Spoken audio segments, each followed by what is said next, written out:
सर्वप्रथम मैं वागड़ की इस धरा को प्रणाम करता हूँ। माँ त्रिपुर सुंदरी की इस शक्ति धाम को मेरा वंदन।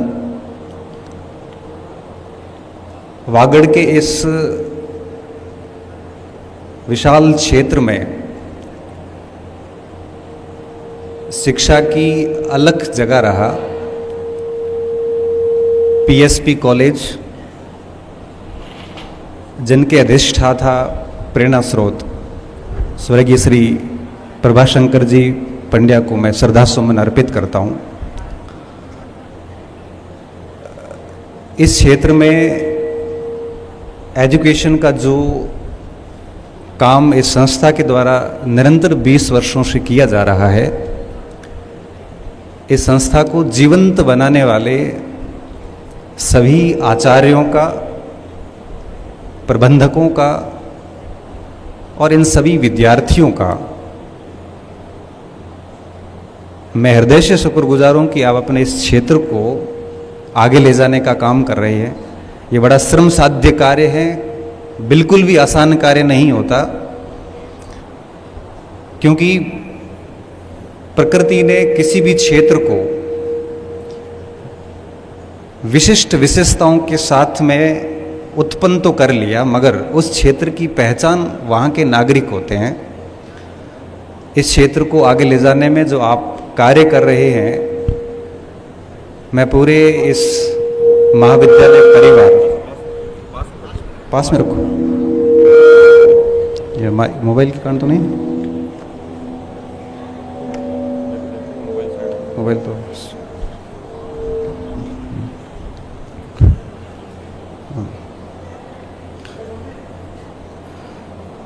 तो महाविद्यालय के इस प्रांगण में विराजमान सभी प्यारे विद्यार्थियों, अभिभावकों, युवाओं और आज के इस कार्यक्रम के मंच पर विराजमान सभी अतिथिगणों और कॉलेज प्रशासन। हमारी बात हुई थी कुछ 10 दिन पहले, 10-15 दिन हो गए थे सर, आपका हमारी बात हुई थी। बच्चों के भी मैसेज आए थे मेरे पास कि सर अपने पीएसपी कॉलेज में कार्यक्रम है और आपको पधारना है। मैं दिमाग में क्लिक किया कि मैंने कहा ये कॉलेज तो मैं पहले भी आया हूँ एक बार, 2016 थी या 17 थी शायद, मैं इस कॉलेज में एक बार पहले भी आया था यहाँ पे। फिर मैंने कहा ठीक है मैं आ जाऊँगा, क्योंकि वागड़ का ये जो क्षेत्र है, ये मुझे हमारे मारवाड़ के क्षेत्र जैसा लगता है। कई सारी समानताएं हैं इनमें आपस में। हालांकि आप यहाँ पे प्राकृतिक रूप से समृद्ध हैं, पानी भी अच्छा है, हरियाली भी अच्छी है, बारिश भी अच्छी होती है। हम इन सब चीज़ों से वंचित हैं, मगर बावजूद उसके मारवाड़ में और वागड़ में बहुत समानताएं हैं। संसाधनों के अभाव से आप भी गुजरते हैं, संसाधनों के अभाव से हम भी गुजरे हैं। शिक्षा का पिछड़ापन हमारे उधर भी है, शिक्षा का पिछड़ापन हमारे आपके इधर भी है। सरकारें कभी सजा के तौर पे पोस्टिंग मारवाड़ भी देती थी, वागड़ भी भेजती थी। समानताएं बहुत है यहाँ पे। तो ऐसी स्थिति में यहाँ आना मेरे लिए बड़ा एक ऐसा लगता है जैसे कोई वापस अपने घर आ रहा हूँ। मुझे कभी वागड़ में जब भी मैं 2-3 बार आया हूँ तो मुझे ऐसा लगा जैसे अपने घर ही आया हूँ, कभी भी परायापन नहीं लगा।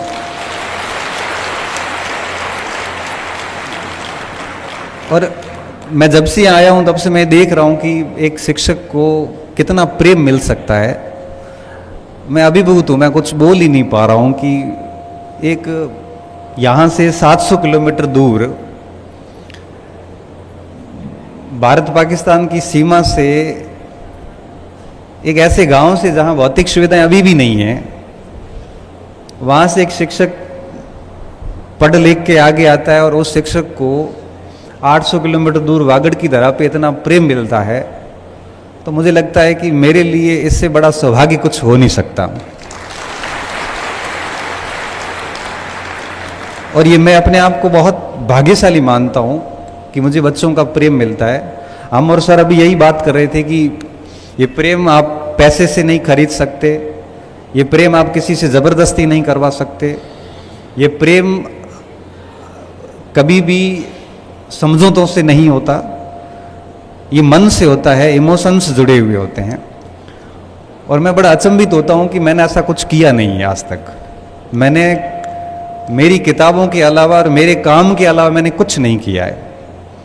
मेरी एक शिक्षक होने के नाते मेरी जिम्मेदारी बनती है कि मैं पढ़ूं और पढ़ाऊं और इस यात्रा के अनुभव बच्चों के साथ साझा करता रहूं। इन 3 चीज़ों के अलावा मैंने कोई कार्य नहीं किया अभी तक। बावजूद उसके बच्चे ऐसे बोलते हैं कि सर आपने हमें मोटिवेट किया या आपने हमें ये किया, आपने पढ़ने के लिए प्रोत्साहित किया। मुझे समझ में नहीं आता कि मैंने कब किया इनको। मैं सिर्फ अनुभव बोलता हूँ। जब भी कभी क्लास में बैठता हूँ तो क्लास में बच्चों के साथ अनुभव बताता हूँ कि बेटा अनुभव जो है वो किसी किताब में लिखे हुए नहीं है। हम जिन चीज़ों से गुजरते हैं हम वही बात आपको बताते हैं और वो चीज़ें आपको कनेक्ट कर जाती है। शायद यही कारण है कि आप एक शिक्षक से इतना प्रेम करते हैं और ये बड़ी एक अच्छा दौर आया है कि बच्चा शिक्षक से प्रेम कर रहा है। और मैं मानता हूं कि वो देश, वो पीढ़ी कभी भटक नहीं सकती जो अपने शिक्षक से इतनी आत्मीय रूप से जुड़ी हुई होती है। ये सबसे अच्छी बात है। यहाँ पे वागड़ के इस क्षेत्र से हमारे अब विभागीय साथी हो गए। सत्यन जैसे नव युवक कह सकते हो, 21-22 वर्ष की उम्र में कॉलेज के अंदर प्रोफेसर बनना बिल्कुल आसान कार्य नहीं है। ये आपके लिए प्रेरणा है। आप ये एक्सक्यूज नहीं कर सकते, बहाने नहीं बना सकते कि हम पिछड़े क्षेत्रों से आते हैं या हमारे पास में अच्छे इंस्टीट्यूट नहीं है, हमारे पास में अच्छी किताबें नहीं है, हमारे पास में अच्छे गाइडेंस नहीं है। ये सब बहाने लगने लगते हैं जब आप में से एक युवा उठ के 22-23 वर्ष की उम्र में राजस्थान लोक सेवा आयोग के अंदर 3-3 चरण पार करके और अंग्रेजी जैसे विषय में राजस्थान की टॉप उस लिस्ट में अपना नाम बनाने में अगर कामयाब कोई हो रहा है तो ये सब चीज़ें बहाने लगने लग जाती है कि मेरे पास संसाधन नहीं थे या मेरे पास गाइडेंस नहीं था। ये आप में से उठा हुआ बच्चा। और आप सोचिए कि यहाँ से यहाँ तक की यात्रा कर ली इन्होंने, यहाँ से यहाँ तक की यात्रा इन्होंने स्वयं से की है। हमारा इनमें कोई योगदान नहीं। ये सिलेक्शन अगर हुआ है तो सिर्फ इनकी खुद की पढ़ाई की बदौलत हुआ है। हाँ, हम लोगों ने सिर्फ इतना किया होगा कि भाई परीक्षा में कैसे काम करना है, इंटरव्यू कैसे देना है। तो ये आपके लिए प्रेरणा स्रोत होने चाहिए, आपके आदर्श होने चाहिए कि हमें भी इस तरह से काम करना है। तो मैं भाई सत्यन का, विद्यार्थी सत्यन कह सकते हो, अभी तो हमारे विभागीय साथी हो गए। आपका बहुत बहुत आपको शुभकामनाएं देता हूँ। ये सिलेक्शन आपके लिए ज़रूरी नहीं था, इस पूरे क्षेत्र के लिए ज़रूरी था।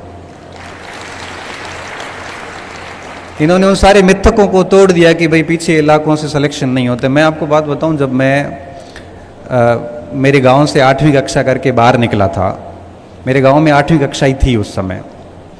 तो विद्यालय से बाहर निकलने के बाद में हमने 9th 10th भी किया उस गवर्नमेंट स्कूल से। 1 साल में आदर्श विद्या मंदिर में ज़रूर पढ़ा था। फिर 11th 12th वापस पास में आ गया था गवर्नमेंट स्कूल के अंदर। उस समय तक हमारे क्षेत्र में ये धारणा थी कि नौकरी नहीं लगती। नौकरी उनकी लगती है जो बहुत बड़े लोग होते हैं या बहुत अच्छी अच्छी विद्यालयों में, प्राइवेट स्कूल्स में पढ़े हुए होते हैं, पैसे बहुत होते हैं जिनके पास में। ऐसी ऐसी धारणाएं थी, मेरे गांव में भी थी। 10वीं करते ही या तो बच्चे को स्कूल छुड़वा दी जाती थी या 9th में छुड़वा दी जाती थी। और जब मैं बाड़मेर की कॉलेज में आया पढ़ने के लिए, तो उस समय मुझे लगता कि मेरे गांव के हम 3-4 स्टूडेंट ही थे जो बाड़मेर में पढ़ रहे थे।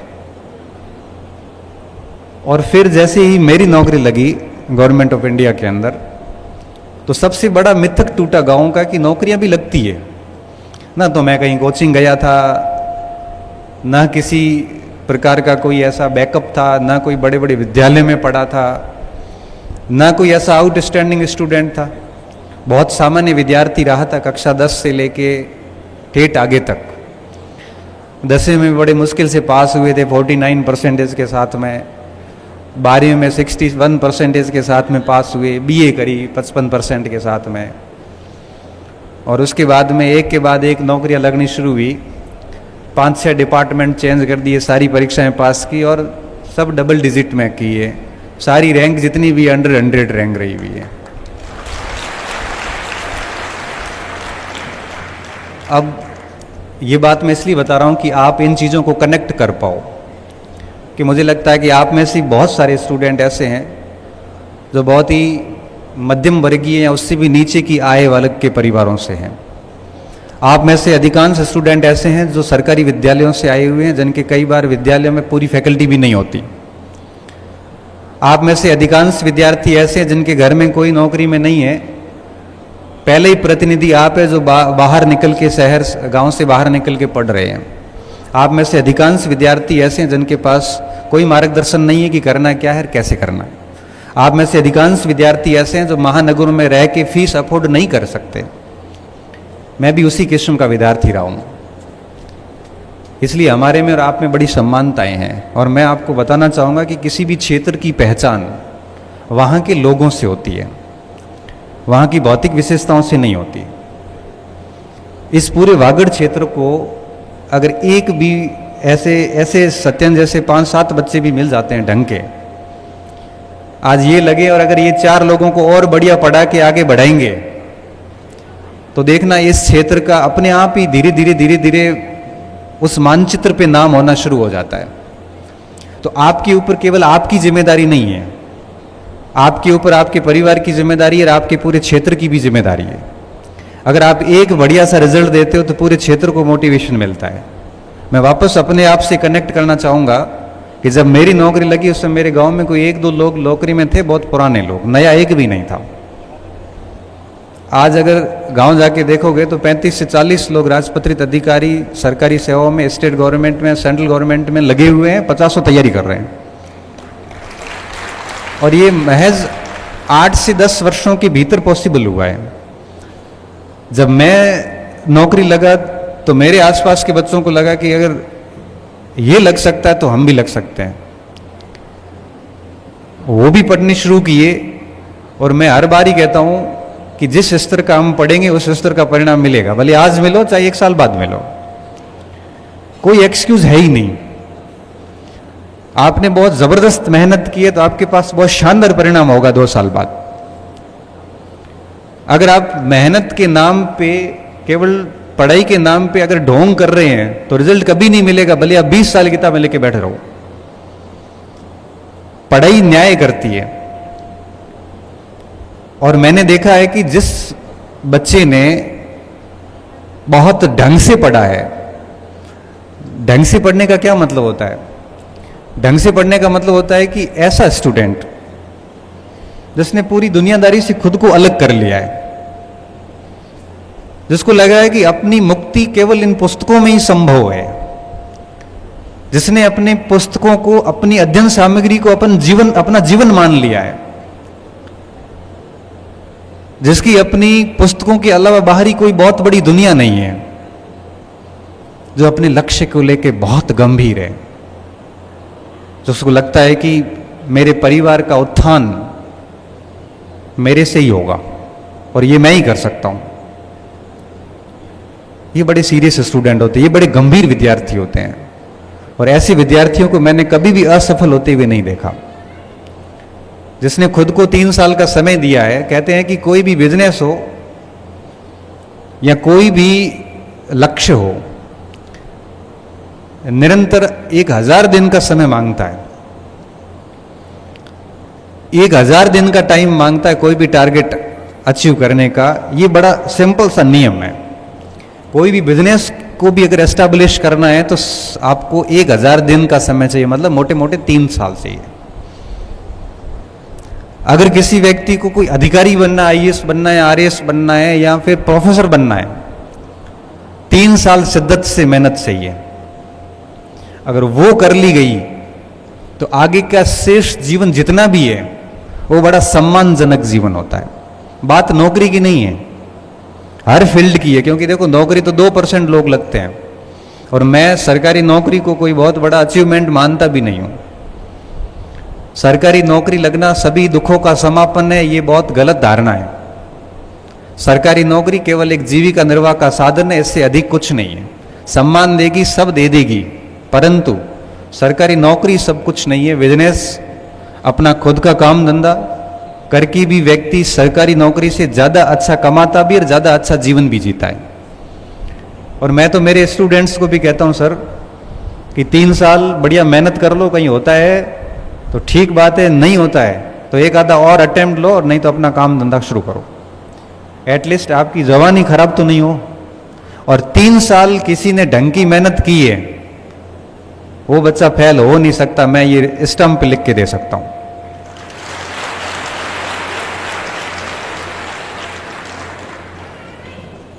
आज अपना ये सेमिनार जब समाप्त हो, उसके बाद आप काउंट करके 1000 दिन काउंट कर लेना कि आज के 1000 दिन बाद कौन सी डेट आ रही है, और उस दिन तक आप निरंतर पढ़ लेना। एक बढ़िया टारगेट बना लो, कोई भी टारगेट बना लो।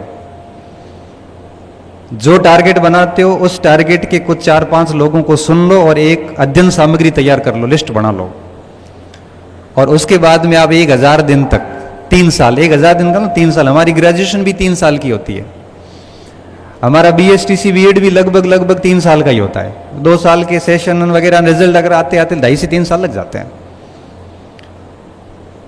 और 3 साल तक आप अपना टाइम दे दो। ऐसा नहीं कह रहा हूं कि 24 घंटे किताबों को दो, 5-6 घंटे दे दो रेगुलर, खूब होते हैं। नियमित पढ़ने वाले बच्चे के लिए 5-6 घंटे खूब होते हैं। मैं आपको कह रहा हूं कि जब आप 1000 बच्चे तैयारी शुरू करते हैं, लास्ट में 10 बच्चे बचेंगे जो 3 साल लगातार लेके चलेंगे, और वही 10 बच्चे चयनित होंगे। बाकी के सारे सिस्टम को दोष देते हुए नजर आएंगे कि सिलेक्शन होते नहीं है, नकल होती है, ये होता है, वो होता है, सब फालतू बात है। अभी कुछ दिन पहले कुछ बच्चे आए, सर फर्स्ट ग्रेड में सीट तो सर 72 ही है, हम जने 52,000 है, तो बाकी को तो सर बेरोजगारी रहना, केवल 72 का तो होना है। तो मैंने कहा एक बात बता, 72 कौन से होंगे? उन 72 में आप भी हो सकते हैं, उन 72 में कोई भी हो सकता है। ये हमारी मानसिकता हो गई है। अब जैसे आप यहाँ 1000 बच्चे बैठे हो, मैं कहूं कि इसमें से एक की हत्या करनी है, तो आप सभी अंदर से डरोगे, यार ये मेरा ही नंबर आएगा अब तो। अब 1000 में से जब हत्या की बात आई तो अब लग रहा कि मेरा ही नंबर आएगा, और मैं कह रहा हूं कि इन 1000 में से एक सिलेक्शन करना है, तब आप कहोगे मेरा तो नहीं होगा भाई। ये सिर्फ माइंडसेट का खेल है। जब मौत की बात आ रही है, नेगेटिव बात आ रही है, तब तो लग रहा है कि ये मेरे ऊपर ही होगी। जब मैं कह रहा हूं कि 1000 में से मुझे एक सिलेक्शन करना है, किसी का भी मैं कर सकता हूं, तब आपको लगता है किसी और का होगा, मेरा तो नहीं होगा। क्यों? वो 72 में से कौन होंगे वो क्या पता। आप तैयारी करोगे तो 72 में से आप हो जाओगे। इसलिए मेरा बड़ा स्पष्ट सा नियम रहा है, मैंने एक अनुभव किया क्लासेस के अंदर, कि जो बच्चा 3 साल तक, इन 1000 दिनों तक बड़ी सीरियसली मेहनत करता है, वो बच्चा कभी कंपटीशन के जीवन में फेल नहीं हो सकता। तो आज के इस सेमिनार की पहली बात जो मैं आपको सिखाना चाह रहा हूं, आपका आना तभी सफल है, और मेरा इतना दूर से आना तभी सफल है जब मेरी कोई एक आधी बात आप जीवन में लागू करके जाओ। तो पहली बात ये कहना चाह रहा था कि अगर आप चाहते हो कि जीवन में इस तरह से प्रोफेसर बने या RAS बने, IAS बने, तो गांठ बांध लेना दिमाग में कि आपको 1000 दिन बढ़िया मेहनत करनी है, उसके बाद परिणाम देखना कितने आते हैं आपके पक्ष में। पहली बात। अब मैं दूसरे पॉइंट पे आना चाहूंगा। यहां पे मैं देख रहा हूं कि वागड़ के अंदर और मारवाड़ में एक बड़ा फर्क आ रहा है। या अध्यापक बन गए या LDC में सिलेक्शन हो गया, उसके बाद लगता है कि बस जन्नत नसीब हो गई है बस, और वो संतुष्ट होकर अपने घर बैठ जाता है, आगे कोई प्रयास नहीं करने। मुझे लगता है कि एक व्यक्ति को हमेशा अपनी वर्तमान स्थिति से असंतुष्ट रहना चाहिए। आप वर्तमान स्थिति से असंतुष्ट होंगे तभी आप आगे पढ़ पाओगे, और जब आप पढ़ोगे तभी आप अपनी करियर को और ग्रोथ करवा सकते हो। आप अध्यापक है, लेकिन अध्यापक होने के साथ साथ आपकी जिम्मेदारी ये बनती है कि आप आसपास के 4 बच्चों को और भी पढ़ाएं और आप खुद भी पढ़ें। इससे क्या होगा कि इससे पढ़ाई का माहौल बना रहेगा, और पढ़ाई का जितना अच्छा माहौल बनेगा उतना ही आसपास सिलेक्शन होंगे। तो मुझे लगता है कि आप लोगों को यहाँ संतुष्ट नहीं होना चाहिए, बल्कि निरंतर पढ़े रहना चाहिए, क्योंकि भावी आगे आगे की जो पीढ़ी है वही पीछे की न्यू कमर्स को मोटिवेट करती है। अब आप सोचो कि मैं 2010-11 में नौकरी लग गया था। नौकरी करने के जैसी लग गई, मैं गांव जाके सो जाता आराम से। तो मैं न तो आज इस मंच पे होता, न आप मुझे सुन रहे होते, न मुझे आप जान रहे होते। मेरे साथ हजारों लोग लगे थे। मेरी 13वीं रैंक थी फर्स्ट ग्रेड में, 12 मेरे से आगे थे, आप नहीं जानते होंगे, मैं भी नहीं जानता हूं। प्रोफेसर में मैं 33वीं रैंक पे था। आज प्रोफेसर की नौकरी करते हुए मुझे 7 वर्ष हो गए। 32 मेरे से आगे थे। आप कितने लोगों को जानते होंगे मुझे नहीं पता, हम भी नहीं जानते। हमने नौकरी के बाद में भी अपने एफर्ट्स जारी रखे हैं। अभी जैसे सत्यन बने फर्स्ट ग्रेड प्रोफेसर इंग्लिश में, अगर ये शांति से बैठ जाएंगे ना घर पे, तो 5-7 साल बाद इनकी कोई आइडेंटिटी नहीं होगी। ये इनके लिए कड़वा सच है, और मैं तो हमेशा कड़वा ही बोलता हूं। परंतु अगर ये काम करेंगे आगे, अगर ये आगे काम करेंगे, लिखेंगे, कुछ पढ़ाएंगे, कहीं पे एक्स्ट्रा एफर्ट्स डालेंगे, आप 5 बच्चों को मोटिवेट करेंगे, तो इनका एक अलग ही प्रभाव पड़ेगा, और इनको कई आने वाली पीढ़ियां याद रखेगी। आप मुझे इसलिए नहीं सुन रहे हैं कि मैं प्रोफेसर हूं, कई बैठे हैं। आप इसलिए सुन रहे हैं कि मेरी कोई बात आपको ठीक लगी होगी, और मेरी कोई बात ठीक इसलिए लगी है कि मैंने कहीं बोली होगी, और मैंने कहीं बोली है तो इसलिए बोली होगी कि मेरा वो अनुभव रहा होगा, और मेरा अनुभव इसलिए रहा होगा कि मैंने उस और काम किया होगा, क्योंकि बिना काम के तो अनुभव आता ही नहीं है। और काम किया है तो अनुभव हुआ, और अनुभव हुआ है तो बात बोली, और बात बोली है तो आपको कनेक्ट कर गई, और उसी कनेक्ट होने की वजह से आपका मुझे प्रेम मिल रहा है। इसलिए कह रहा हूं कि आप जीवन में कभी भी, वो कथन आता है उसका लॉर्ड कैनिंग का, भारत के पहले वायसराय, उनको कहा कि अब भारत में बहुत शासन हो गया, वापस आ जाओगे। अब उन्होंने कहा कि आगे बढ़ना खतरनाक है अब, परंतु पीछे जाना और विनाशकारी है। आगे बढ़ना खतरनाक है, पीछे जाना विनाशकारी है। इसका मतलब यह है कि पीछे तो नहीं जाएंगे, अब बढ़ेंगे तो अब आगे बढ़ेंगे। खतरनाक जरूर है, लेकिन गति अब सस्टेन रहेगी, आगे बढ़ेंगे। तो मेरा सीधा सा आप सभी को यही है कि रुकना नहीं है कहीं पे भी। आप नौकरी लग गए हैं तब भी पढ़ते रहें, मेहनत करते रहोगे तो इस पूरे क्षेत्र में शैक्षणिक जागृति में आपका योगदान रहेगा, और आपको भावी पीढ़ियां याद करेगी। तीसरी बात जो मैं आपको कहना चाह रहा था, छाया कर रहे सर आपकी टीम बड़ी तगड़ी है सर बड़ी तगड़ी टीम है वहां पे। सांसें फूल जाती है कार्यक्रम करवाने में क्योंकि कार्यक्रम करवाने में बहुत दिक्कतें आती है। पहले दिक्कत ये आती है कि जिस हिसाब से सीटिंग की उस हिसाब से लोग आएंगे कि नहीं आएंगे। दूसरी दिक्कत ये आती है कि अगर अधिक आएंगे तो क्या करेंगे। तीसरी दिक्कत आती है कि मौसम अगर बिगड़ गया तो अल्टरनेट व्यवस्था क्या करेंगे। लाइट चली जाती है तो उसकी अल्टरनेट व्यवस्था क्या होगी। अतिथि समय पे पहुंच पाएंगे कि नहीं पहुंच पाएंगे। एक रात नहीं कई दिनों तक आयोजकों की नींद उड़ जाती है। हम लोगों को तो क्या गाड़ी में बैठ के गियर लगा के आना है आयोजकों की हालत बहुत खराब होती है। मैं अक्सर कार्यक्रम में जाता रहता हूं, तो ऐसे आयोजकों के लिए हमें हमेशा से अप्रिशिएट करना चाहिए। मैनेजमेंट की बड़ी केस स्टडी होती है। आयोजन करना बिल्कुल आसान काम नहीं होता है। अभी बारिश का मौसम बन रहा है तो इन्होंने ऊपर से फटाफट ये अल्टरनेट व्यवस्था कर रखी है कि बच्चों को धूप नहीं लगे। मैं पुनः मेरी वापस बात पे आता हूं। मैं हमेशा कहता हूं कि एक विद्यार्थी के लिए दो सबसे अच्छे मित्र होते हैं। एक आपकी टेबल कुर्सी और दूसरा खेल का मैदान। अगर एक विद्यार्थी इन दोनों में हमेशा उलझा रहेगा तो वो कभी पीछे नहीं रहेगा। अगर आप मोबाइल की दुनिया में बहुत व्यस्त हैं तो आप मान के चलिए कि आपका दिनों दिन डिग्रेडेशन होता है, पतन होता है, क्योंकि मोबाइल आपकी स्मृति को खा जाता है। जिसका मोबाइल टाइमिंग जितना अधिक होता है उसकी स्मृति हास उतना अधिक होता है। धीरे धीरे याद रहना बंद हो जाता है, याद होना बंद हो जाता है।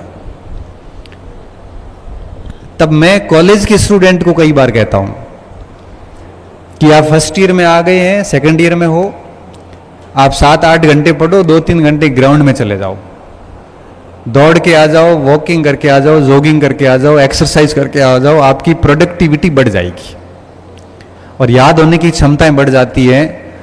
अगर आप अपना समय मोबाइल की दुनिया को देते हैं तो मिलना कुछ नहीं है, स्मृति धीरे धीरे डाउन हो जाती है। याद रहे, जिस समय आप अपना समय खराब कर रहे होते हैं उस समय बाड़मेर की किसी लाइब्रेरी में हजारों बच्चे पढ़ रहे होते हैं, उस समय जयपुर की, दिल्ली की लाइब्रेरीज में, यूनिवर्सिटीज में, कॉलेजेस में बच्चे पढ़ रहे होते हैं।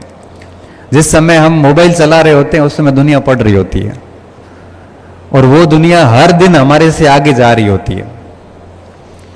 एक जागरूक विद्यार्थी को इस चीज का विशेष तौर पे ध्यान रखना है और आप सभी को मैं आज ये कह के जा रहा हूं कि आज से ही आपका जो टाइमिंग है ये पढ़ाई और खेल, इसके अलावा तीसरी जगह जाना ही नहीं चाहिए। बाकी सारा पतन का कारण है, क्योंकि कोरा पढ़ोगे और बीमार हो गए तो मेरी तरह बड़े परेशान होने वाले हो। क्योंकि मैं भी जब कॉलेज टाइम में था, स्कूल टाइम में था, खूब गेम खेलता था, वॉलीबॉल खेलता था, बैडमिंटन खेलता था, क्रिकेट खेलता था, टेबल टेनिस खेलता था, खो खो खेला, ये सारे गेम खेलता था, बहुत फिट था। 800 मीटर में नेशनल गया, बहुत फिट था मतलब। फिर एक ऐसा समय आया कि दिन में इतनी धुन लगी कि बस जीवन में पढ़ना ही है और कुछ करना ही नहीं, बस रात दिन पढ़ना, न खाने का कोई टाइम, न पीने का कोई टाइम। परिणाम ये निकला कि दिल्ली के अंदर आईएएस मेंस के टाइम में मेरे बड़ी आंत डैमेज हो गई, बड़ी आंत डैमेज हो गई और मेंस से 3 महीने बचे। हम एम्स में अपॉइंटमेंट लिया दिल्ली के अंदर और डॉक्टर ने जाते क्या बोला, डायग्नोस करने के बाद डॉक्टर ने कहा कि बेटा किसकी तैयारी कर रहे हो? मैं साहब मैं तो आईएएस की तैयारी कर रहा हूँ। डॉक्टर एजेड भी थे, 55 साल के थे। उसने कहा बेटा कुछ कड़वी सच्चाइयाँ हैं जो एक्सेप्ट कर। मैं क्या हुआ सर? तो क्या आप अब ऐसी बीमारी में जा चुके हैं कि ये बीमारी आपको जीवन भर नौकरी करने नहीं देगी। मैं मतलब ये है कि इसका कोई इलाज नहीं है, मेडिकल में लाइफ टाइम रहने वाली है और इस नौकरी के साथ आप सिविल सर्विसेज की नौकरी नहीं कर सकते। बेहतर है आप एजुकेशन की तरफ मुड़ जाओ। मुझे बड़ा घमंड था अपनी हेल्थ पर कि मेरे को कुछ हो नहीं सकता, क्योंकि बहुत फिट था। क्योंकि उससे 4 महीने पहले असिस्टेंट कमांडेंट का फिजिकल दे के आया था एसी का, जिसमें 60 किलो भार, बेस्ट एथलीट, सारा कुछ अच्छा करके आया था। तो मुझे लगता था कि मेरी हेल्थ को कभी कुछ हो नहीं सकता था। और स्थिति ये हुई कि 6 महीने के भीतर वो 60 किलो का भार 43 kg पे आया, 43 किलो पे।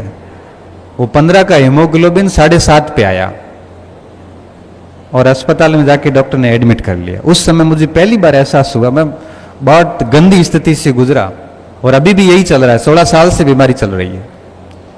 हर दिन ये सोचता हूं कि काश ग्राउंड नहीं छूटते, ग्राउंड में खेलते रहते 1-2 घंटे डेली और पढ़ते रहते तो ये स्थितियां कभी नहीं आती।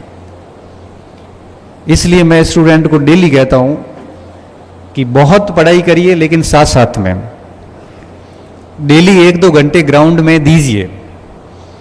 पैदल चलिए, दौड़िए, भागिए, कोई न कोई गेम्स में एक्टिविटीज करते रहिए, फिर पढ़िए। आपकी प्रोडक्टिविटी बढ़ जाएगी। आप देख लेना कि आपको अपने आप में अंतर महसूस होने लगेंगे। क्योंकि हेल्थ को दांव पे रख के आप नौकरी लग भी गए ना, तो फिर आगे की पूरी जिंदगी हेल्थ सुधारने में जाएगी, आप अपनी नौकरी के आनंद नहीं ले पाओगे। ना कुछ खा पाओगे, ना पी पाओगे, ना कहीं जा पाओगे, बस सैलरी लोगे और सैलरी है वो घर वाले खाएंगे, आपको कुछ नहीं मिलना है। मेरे साथ तो ऐसा ही हो रहा है। सुबह उठा, राहुल के सर चाय बना, तो मैंने कहा चाय नहीं पीता। तो सर दूध लो, मैं दूध नहीं पीता। कॉफी बना, तो मैं कॉफी नहीं पीता। खाने में सिर्फ दाल रोटी खाता हूँ। हलवा बना, तो मैं हलवा नहीं खाता। क्यों? क्योंकि सब डॉक्टर ने बंद करवा रखा है। यात्रा करनी है तो कार से जाओ, बस में नहीं जा सकता। ये सब्जी नहीं खा सकता, वो नहीं खा सकता, ये नहीं पी सकता, वो नहीं पी सकता। अब क्या खा सकता वही लिस्ट है, बाकी सब नहीं खाना है। तो मुझे बताओ कि आपकी सैलरी 2 लाख रुपए हो, आप कुछ खा नहीं सकते, पी नहीं सकते, जा नहीं सकते हो, 2 लाख रुपए क्या काम के बताओ? उस के मजे तो कोई और ले रहा है। इसलिए अगर आपकी हेल्थ ठीक नहीं है तो आपकी नौकरी सच में कोई काम की नहीं है। इसलिए इन हेल्थ और एजुकेशन दोनों को बैलेंस बना के चलो। आप खूब पढ़ो, आप ऐसा नहीं है पढ़ना नहीं है, खूब पढ़ो, 8 घंटे 10 घंटे 12 घंटे पढ़िए, लेकिन साथ में 1-2 घंटे आप बढ़िया एक्टिविटी कर लीजिए। पानी पिला दो, 1-2 घंटे आप एक्टिविटी कर लो। तो इससे क्या होगा कि आप कभी भी बीमार नहीं होंगे, और हेल्थ के साथ अगर आप काम करोगे तो ठीक।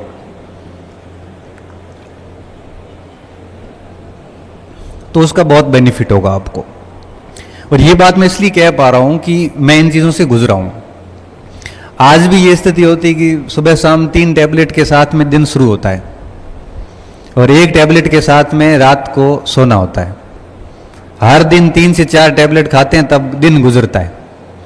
आपको मेरी लाइफ बड़ी शानदार लग रही होगी कि यार क्या मस्त है, एकदम छोटी उम्र में प्रोफेसर बन गए, गाड़ियाँ वगैरह, घर वर, इतनी बच्चे पसंद करते हैं, पढ़ाते हैं, पैसे वैसे कोई कमी नहीं है। ये तो है बाहर की जिंदगी जो आपको दिख रही है। इसके पीछे की जिंदगी ये है कि 4 टैबलेट्स खाओ, कुछ खाना नहीं है, सिर्फ पानी पीना है, और बड़ी नियमित सी लाइफ है। कहाँ उठना है, कहाँ बैठना है, कहाँ जाना है, कुछ नहीं करना है। साथी सब मजे से खा रहे हैं, मैं बैठा हूँ पास में देख रहा हूँ। ये है असल जिंदगी जो आपको दिखती नहीं है, जिससे मैं होकर गुजरता हूं। और मुझे जब हेल्दी लोगों को देखता हूं तो मुझे थोड़ी ईर्ष्या भी होती है। ईर्ष्या ये होती है कि ये लोग बड़े आनंद ले रहे हैं और मैं इनको देख रहा हूं।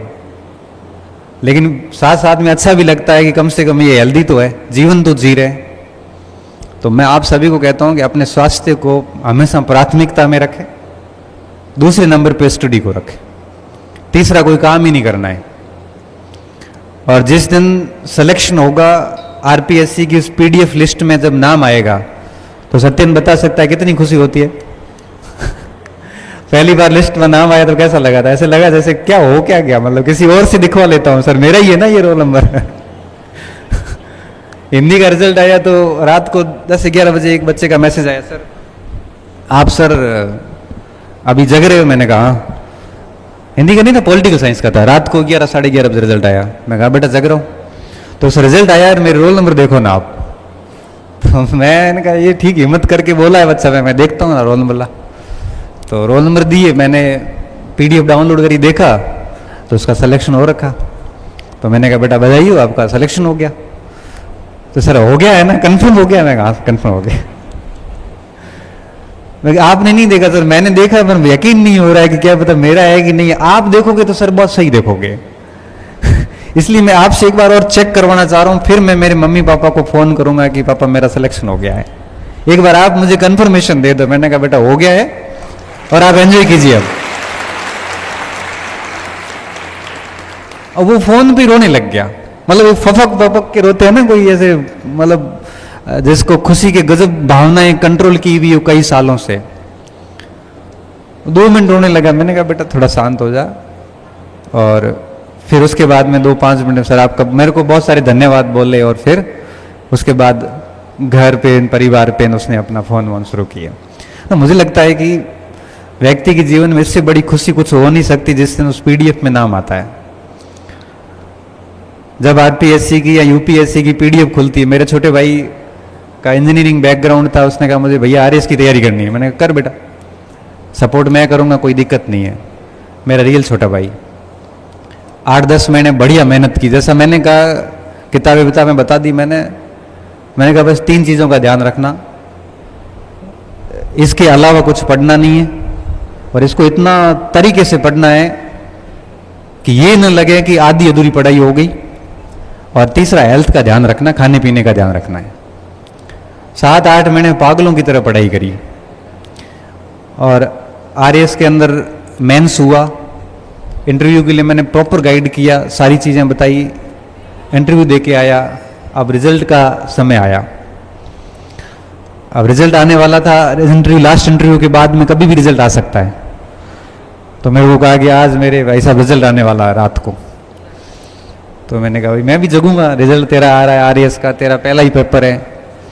10 बजे, 11 बजे, 12 बजे रिजल्ट आया नहीं, 11:30 बजे रिजल्ट नहीं आया। मेरे को तो नींद आने लगी। मैंने कहा भाई मैं तो सोता हूँ। वो खुद जयपुर था। 2-1 बजे उसका, 1:30-2 बजे उसका फ़ोन आया। तो मेरा फ़ोन तो पिछले 5 साल से साइलेंट ही है 5 वर्षों से मेरा फ़ोन साइलेंट ही है। आज तक मैंने फ़ोन को साइलेंट मोड से निकाला ही नहीं है, क्योंकि क्लास में जाता हूँ तो बच्चों के सामने फ़ोन साइलेंट रहता है, कोचिंग में जाता हूँ तो भी फ़ोन साइलेंट रहता है, जनरली जेब में रहता है, साइलेंट ही रहता है। मैसेज का रिस्पॉन्स ज़रूर कर लेता हूँ। मेरा फ़ोन साइलेंट था तो घर के फ़ोन पे फ़ोन आया। 2-3 बार कंटिन्यू आए तो बच्चे उठ गए। उन्होंने कहा कि फ़ोन आ रहा है, चाचा का फ़ोन आ रहा है, चाचा का फ़ोन आ रहा था। मैंने रिजल्ट आया होगा, तो मैंने उठाया।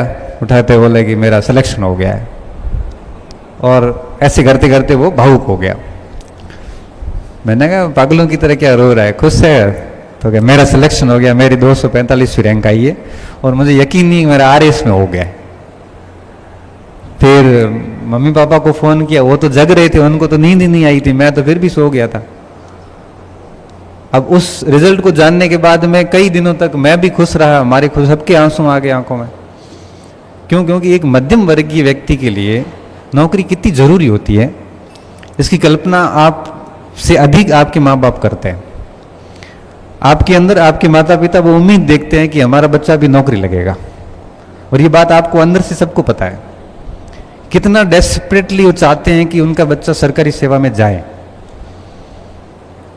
और जब हम उन उम्मीदों को तोड़ते हैं, हम यहाँ आके मूर्खताएं करते हैं, हम यहाँ आके लापरवाहियां करते हैं, तो हमें थोड़ा सा भी अंदर से फील नहीं होता कि हमारे माँ बाप कितनी उम्मीदें लगा के बैठे और हम क्या कर रहे हैं यहाँ पे।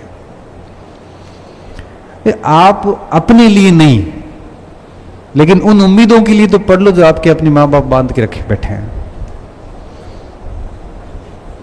और उन्होंने खुद ने जीवन में वो नहीं कर पाए, उनकी स्थितियां नहीं थी, लेकिन वो अपनी हर खुशी को त्याग करके आपके लिए संसाधन जुटा रहे हैं ताकि आप उनके ड्रीम्स को पूरा करें।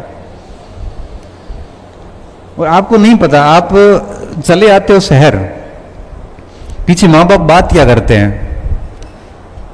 अब मेरा छोटा भाई जयपुर था, पीछे माँ दिल्ली पूछती थी कि मारे छोरे नौकरी लागे को लागे, नौकरी लगेगी कि नहीं लगेगी, तनकी लागे, तेरे को क्या लग रहा है, तेरे को तो पता है ना पास कैसे होते हैं। इतनी उम्मीद है कि बस लग जाए, उनको जैसे लगा जैसे उनका जीवन धन्य हो गया। मुझे लगता है कि इससे बड़ी प्रेरणा आपके लिए कुछ हो नहीं सकती। आपको जब आप गलत रास्ते पे जाओ, जब आप पढ़ाई नहीं कर रहे होते, तो कम से कम एक बार अपने घर की तरफ देखना, आंखें बंद करके सोचना अपने उस परिवार की तरफ कि वो आपसे कितना कुछ चाहता है और आप कर क्या रहे हैं। अगर आप इतना डेडिकेशन दे देंगे घर के उम्मीदों के अनुरूप, तो निश्चित तौर पे आप एक शानदार परिणाम देंगे। अब आज की युवाओं को, आप इधर तो इतनी दिक्कत नहीं है, बाड़मेर जैसलमेर में सर दिक्कत यह है कि लोग, बच्चे तस्कर हो गए, ड्रग्स लेते हैं। ड्रग्स का इतना गंदा फैला हो गया है कि पीढ़ियां की पीढ़ियां बर्बाद हो रही है हमारे उधर। हालांकि मुझे लगता है इस क्षेत्र में ये दिक्कत नहीं है, ये भी बहुत अच्छी बात है। बेचारे माँ बाप घर पे काम धंधा कर रहे हैं और बेटे बेटियां शहर आके उनकी उम्मीदों को कुल्हाड़ी से हमेशा काटने का काम करती है। माँ बाप तो चले जाएंगे, उनको तो जाना ही है, 5-10 साल बाद चले जाएंगे, फिर ताउम्र आप जिंदगी भर फिर पछताओगे, रोते रहोगे कि मौका दिया था लेकिन हमने ही मूर्खताएं की। तो आपके पास अभी समय है, अवसर है, आप में क्षमताएं हैं, आपके पास में संसाधन है, और आपके पास में मोटिवेशन भी है, तो मुझे लगता है कि आपको बहुत मेहनत करनी है। आज इस सेमिनार में जाने के बाद आप अपना टारगेट सेट करिए और 2-3 साल बिल्कुल पागलों की तरह पढ़ाई करिए। जो चीज़ें डिस्ट्रैक्ट कर रही है उनसे दूर हो जाइए। आपका जीवन सिर्फ आपका है, बर्बाद हो जाओगे तो लोग मजे लेने वाले हैं, कोई भी आपको सांत्वना देने नहीं आएगा। देखो, व्यक्ति आपकी पद और स्थिति से प्रेम करता है, आपसे प्रेम करने वाले बहुत कम हैं। सही बता रहा हूं, आपसे प्रेम करने वालों की संख्या कुछ डिजिट्स में ही है। बाकी दुनिया आपके पद और प्रतिष्ठा से, स्थितियों से प्रेम करती है, आपके स्टेटस से प्रेम करती है। तो अपना स्टेटस बनाओगे तो लोग आपको खूब अच्छा सम्मान देंगे, बर्बाद हो गए तो लोग मजे लेंगे, सीधी सी बात है। इसलिए आप अपने जीवन को बनाना, बिगाड़ना मत। ये दोनों आपके हाथ में है। बनाने, आपके जीवन को आपके अलावा कोई बर्बाद नहीं कर सकता और आपके जीवन को आपके अलावा कोई बना नहीं सकता, क्योंकि आप कैसे ग्रुप में रहते हैं, बनना और बिगड़ना ग्रुप पे डिपेंड करता है, और ग्रुप कैसा होगा वो आप पे डिपेंड करता है। आप अगर चोर चक्कों के साथ रहोगे तो चोरियां करोगे, भले घर में कितने अमीर हो। मेरे जैसा एक स्टूडेंट, जब मैं गांव से निकल के बाड़मेर में आया तो मुझे, सही बता रहा हूं, अंग्रेजी का अक्षर नहीं आता था ठीक से पढ़ना। मुझे न गणित आती थी, न इंग्लिश आती थी ठीक से, न देश दुनिया की कोई जानकारी थी। लेकिन बी फाइनल के अंदर क्या होता है कि एक अनायासी, मैं स्टेडियम जा रहा हूं, बीच में हमारे एक महावीर पार्क आता है बाड़मेर के अंदर, उसके अंदर पानी के घड़े रखे हुए हैं, वहां से पानी पी के फिर हम स्टेडियम जाते हैं। ये हमारी एक रूटीन था। तो एक दिन मैं ऐसे ही पानी पी के स्टेडियम की तरफ जा रहा था पार्क से होते हुए, तो कॉर्नर पे 5-6 बच्चे बैठे, बच्चे क्या बड़े थे, और वो कुछ पढ़ रहे थे, डिस्कस कर रहे थे, दिखने में बड़े जबरदस्त एकदम पर्सनैलिटी। एक दिन मैं वहां से गुजर गया, दूसरे दिन फिर अपनी उत्सुकता हुई, है क्या ये, क्या ये कर क्या रहे यहाँ पे। आदमी के मन में होता है, कोई 4 दिन किसी को लगातार एक जगह देखता है ना तो पूछता है।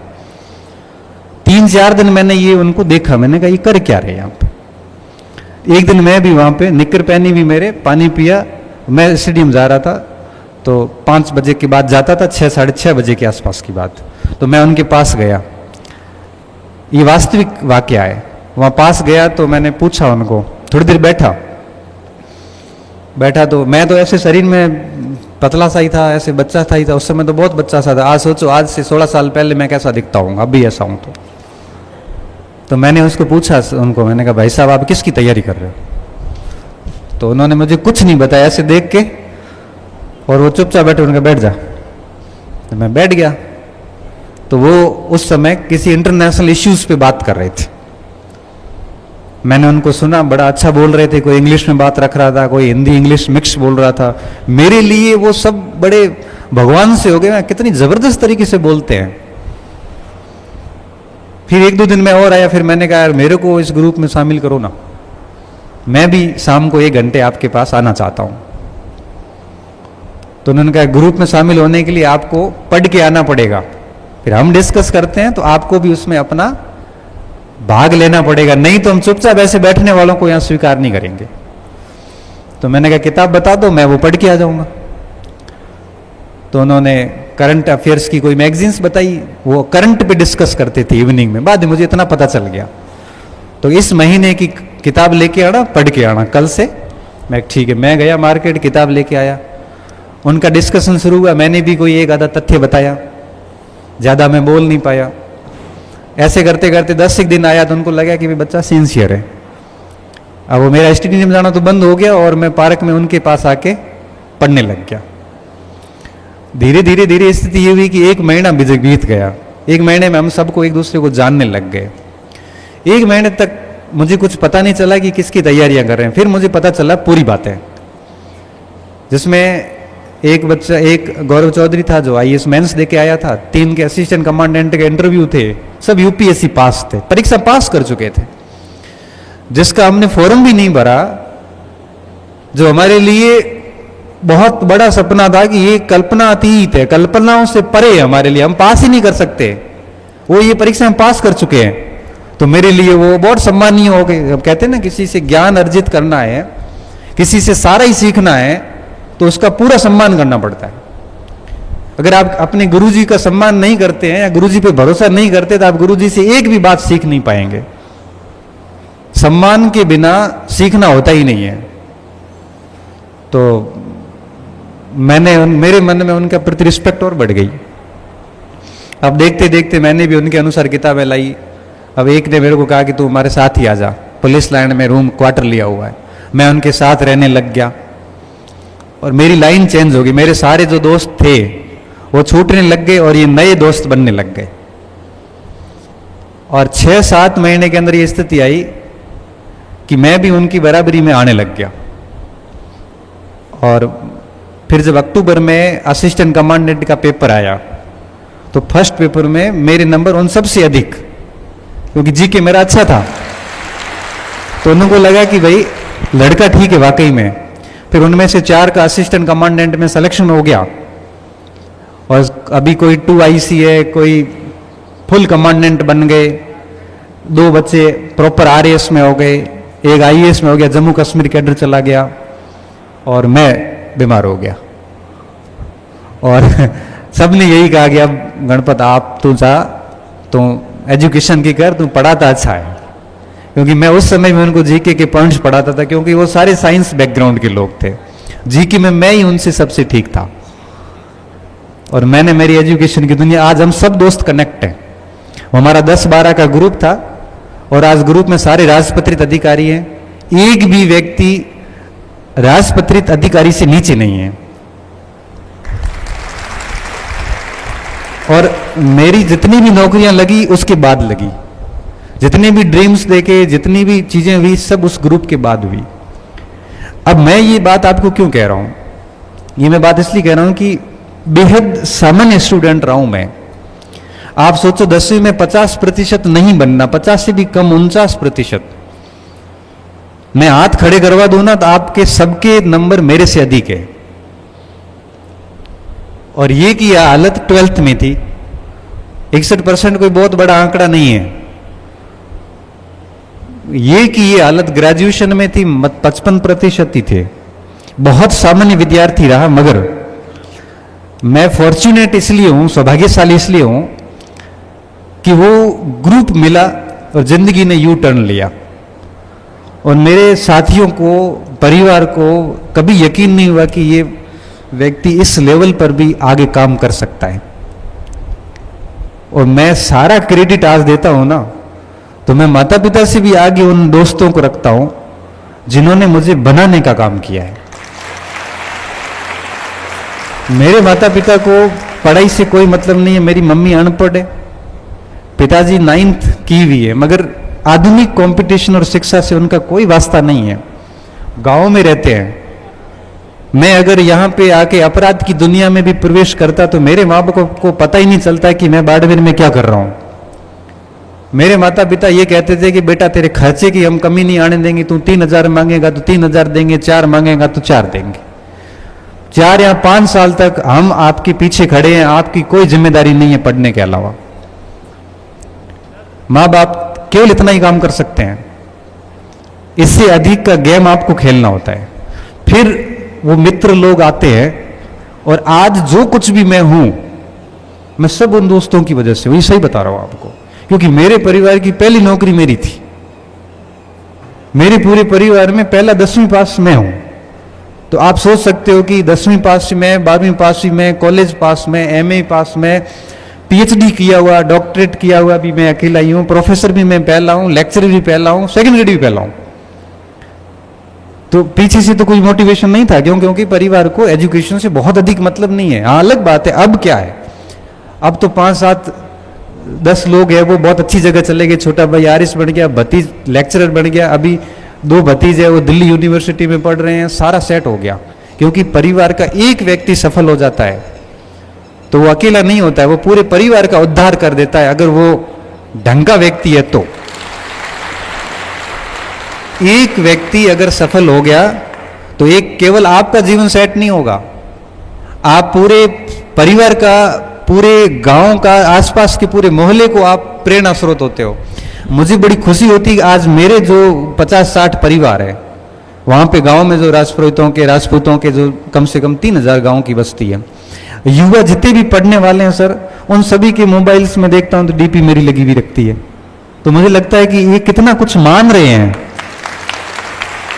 बाढ़ में पढ़ रहे हैं, मेहनत कर रहे हैं। और सबसे खास बात देखिए, चाहे मेघवाड़ों का बच्चा हो चाहे राजपूतों का हो, जब डिसीजन की बात आती है लास्ट में उनके पापा कहते हैं कि मारसान पूछ ले जो को मारसा कह जो फाइनल है, मतलब गणपति जी को पूछ लो, गणपति जी अगर कह देते हैं वो कर दो बस।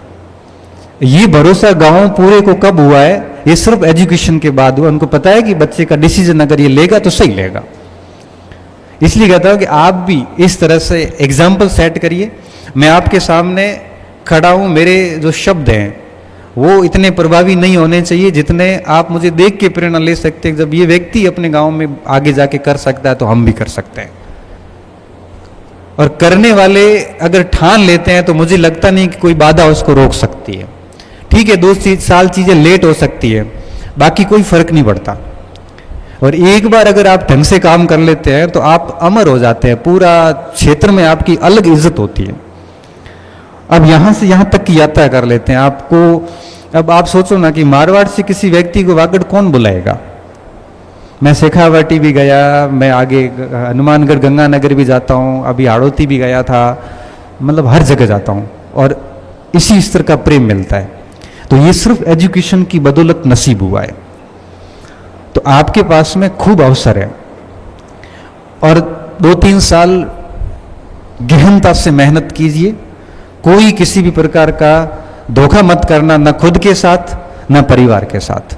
अच्छी ग्रुप रखो। देखो गलत संगत में पड़ गए ना, अभी तो मजा आएगा।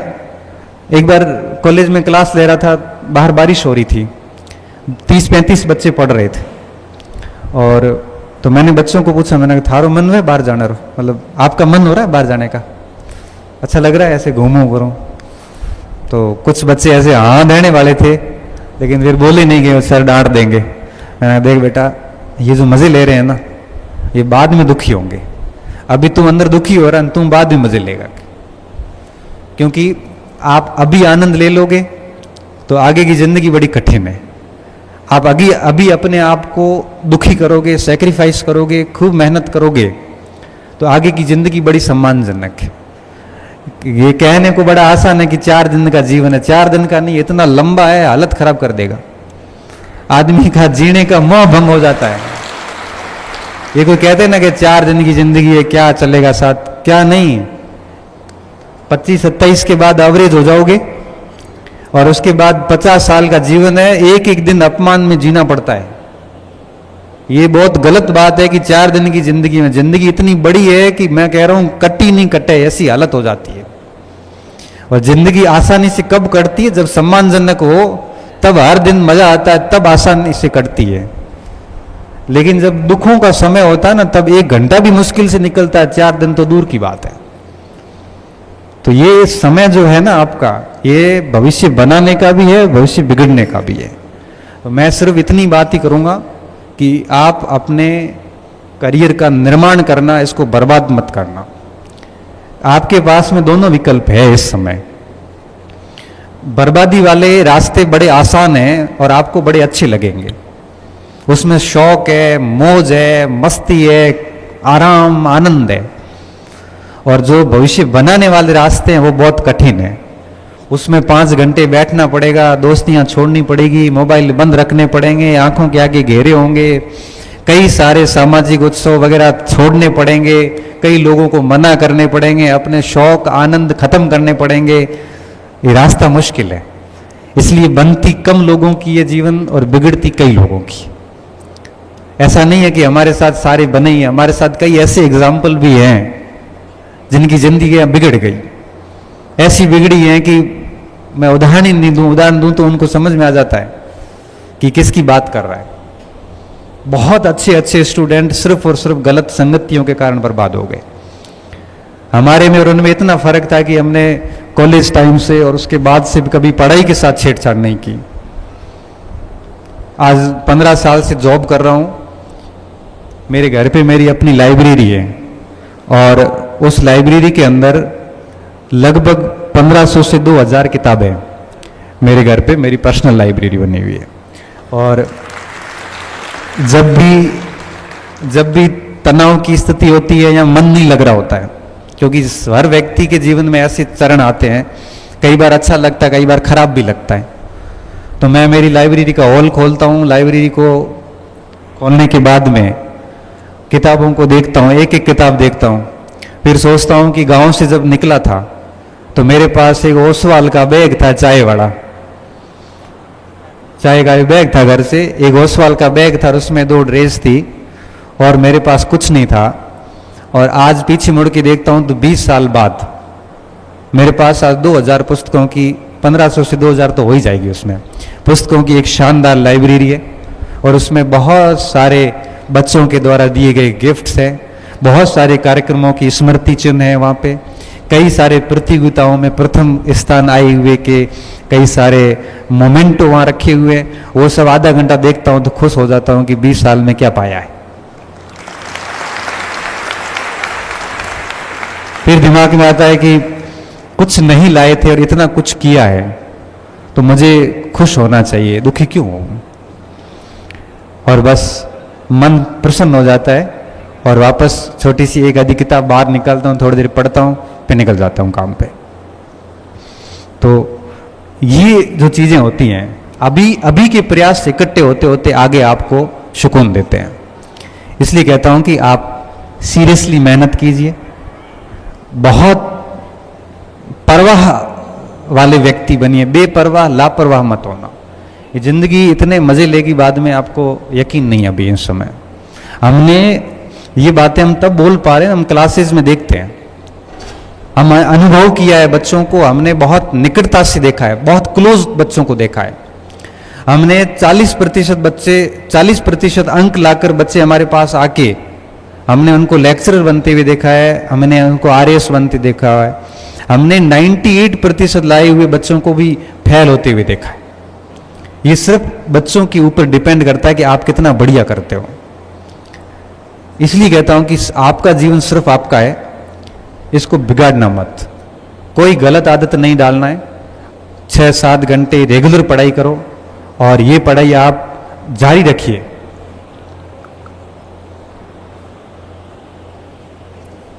कम से कम 3 साल तक जारी रखिए इसको। अच्छे ग्रुप बनाइए, ऐसे लोगों को साथ रखिए जो आपको 4 चीजें सिखाते हो। ऐसे व्यक्ति नहीं रखने जो ये कहें कि तेरा सिलेक्शन नहीं होगा, फिर किसका होगा? इसका नहीं होगा तो फिर होगा किसका? हम कैसे हुए? जिस परीक्षा में बैठे, सेकंड ग्रेड का पेपर देने गया, किसी ने कहा यार नकल होती है। मेरे 200 में से पहले पेपर में 194 नंबर आए। ये कैसे आए? मैंने कहा पूरे राजस्थान में शायद किसी के नहीं थे। मेहनत की थी, सवाल गलत क्यों हो जाए? अभी भी पेपर देखता हूं, दूसरे पढ़ता हूं, ये देखता हूं पेपर में क्या क्या आया है। और कई बार ऐसी स्थिति आती थी कि पहले प्रश्न से लेके 60, 70, 80% तक जाते थे, एक भी प्रश्न ऐसा नहीं होता था जहां हमें आ नहीं रहा है। क्यों? पढ़ाई की थी। और किताबें न्याय करती, किताबें नहीं देखती कि आप अमीर हो कि गरीब हो, किताबें नहीं देखती कि आप 10वीं में 12वीं में मेरिटोरियस थे कि बाई ग्रेस पास हुए हैं, किताबें नहीं देखती कि आपको नौकरी की जरूरत है कि नहीं है। उसको जिसका जितना पढ़ा है ना, ओमार में उतने अधिक सही होते हैं। बहुत न्याय है यहां पे। पढ़ के तो देखिए एक बार, कितना आनंद आता है। पढ़ाई जैसा आनंद मुझे लगता नहीं किसी भी जगह होगा। और आज भी हम 4 किताबें पढ़ के जाते हैं, जब क्लास में बच्चों के सामने जाते हैं, जब 4 चीजें नहीं सिखाते हैं ना, उसमें बच्चों के मुंह पे चमक आ जाती है कि आनंद आ गया, आज नई बात सीखने को मिली। फिर बच्चों को कहता हूं आप भी ये बाहर जाके किसी को सिखाना, और बच्चे भी बाहर जाके किसी को सिखा देते हैं कि इधर आ बताता हूं। तो आप बताओ, हकीकत बात यह कि हमारा जीवन आज की तारीख में ऐसे ही चल रहा है। पढ़ो, पढ़ाओ, अपने काम करो, बाकी दुनिया जाए बाढ़ में, किसी से कोई मतलब नहीं। कौन क्या कहता है हमें कोई फर्क नहीं पड़ता, बस आप अपने स्तर पे सही होने चाहिए। अब मैं चाहता हूं कि आप में से किसी बच्चे का कोई सवाल हो और कोई दूसरा अपने पास माइक हो, तो मैं आपसे भी प्रश्न लेना चाहूँगा, क्योंकि मैंने मेरी बात तो रख ली। आपसे में से कोई बच्चा अगर प्रश्न करना चाहें तो 2-4 सवाल किए जा सकते हैं, क्योंकि मैं आपकी भावनाएं भी जानना चाहता हूँ। और वार्ता सही तभी होती है जब दोनों तरफ से बात हो जाए। तो हाँ,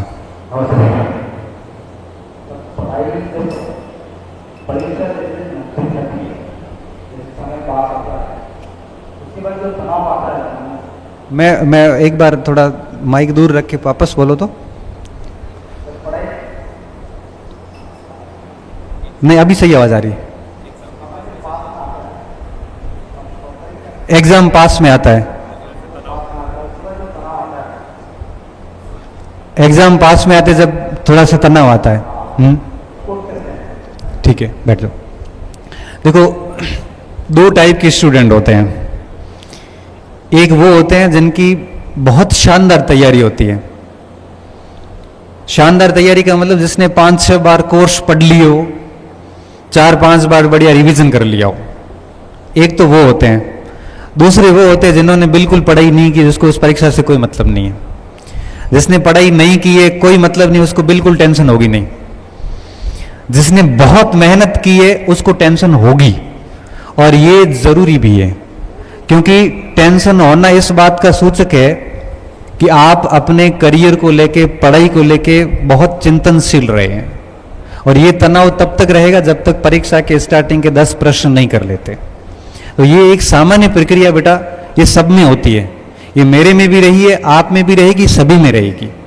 ये टेंशन थोड़ी बहुत रहती है। इसका कारण क्या होता है कि सिलेबस इतने व्यापक होते हैं और हमने पढ़ा हुआ बहुत होता है, बावजूद उसके हम आश्वस्त नहीं हो सकते कि जो हमने पढ़ा है वही आएगा। फिर डर लगता है कि यार इतनी मेहनत के बाद अगर पेपर हमारी अप्रोच से बाहर चला गया, हम फेल हो गए तो क्या करेंगे। ये टेंशन इसलिए होती है। अगर आपको कह दें कि इस किताब से पूरा पेपर आएगा, तब आपको टेंशन नहीं होगी। क्यों? क्योंकि आप उसको रट लोगे, आपको पता है इससे बाहर कहां जाएगा। लेकिन कंपटीशन में क्या है, आपने राजस्थान का प्रजामंडल पढ़ लिया, आपने ढंग से पढ़ा, आपने पढ़ लिया कि बीरबल दिवस बीकानेर में मनाया जाता है। अब उन्होंने प्रश्न कर लिया कि बीकानेर षड्यंत्र कांड के मुख्य अभियुक्त कौन थे। अब आपको ये डर रहेगा कि यार कितना भी पढ़ लो, परीक्षक की अप्रोच अगर हमारे से अधिक है, यार फेल हो गया तो मेरे तो प्रजामंडल में 4 घंटे 10 घंटे दिए और सवाल नहीं हुआ। तो ये व्यक्ति, कह रहा हूं ना, व्यक्ति नेगेटिव पहले सोचता है। हम घर से जब निकलते हैं तो पहला मन में यह आता है बस चूक गई तो, अरे आधा घंटा पहले निकला बस क्यों चूकेगी, फेल हो गया तो, क्योंकि व्यक्ति नेगेटिव पहले सोचता है। तो ये जो तनाव वाली जो बात है ना, ये बहुत आम बात है और ये सिर्फ सिलेबस की व्यापकता के कारण है। इसलिए आप इसको लेके बिल्कुल ऐसे चिंता ना करें, ये सामान्य चीज है, ये होनी भी चाहिए। ये होती है तभी हम और पढ़ते हैं। तनाव न होना लापरवाह होने का सूचक है। हाँ, तनाव इतना भी हावी नहीं होना चाहिए कि हम पढ़ाई छोड़ दें और ओवर थिंकिंग में चले जाएं, ऐसा नहीं होना चाहिए। बस पढ़ते जाओ, थोड़ा सोचते हो, फिर पढ़ते जाओ। और जब कई बार तनाव हावी होता है तो पुराने पेपर ला के सॉल्यूशन कर लो। पुराने पेपर सॉल्यूशन करते हैं तो कॉन्फिडेंस आ जाता है कि हाँ मुझे आता तो है, तनाव वाली बात नहीं है। ठीक है, और कोई बच्चा? नमस्कार सर। सर मैंने आपको पहले बार ऑनलाइन क्लास में देखा था। हमारे पीछे कन्या है जो आपको अपना आदर्श मानते हैं और बेटे करते हैं। अच्छा, ठीक है। सर मैंने सुना है कि आपने यूपीएससी का भी एग्जाम दिया था, और सर वर्तमान में सर मैं राजस्थान वन विभाग के अंदर वन रक्षक के पद पर कार्यरत हूँ। ठीक है, एक मिनट। हाँ, अब बोलो।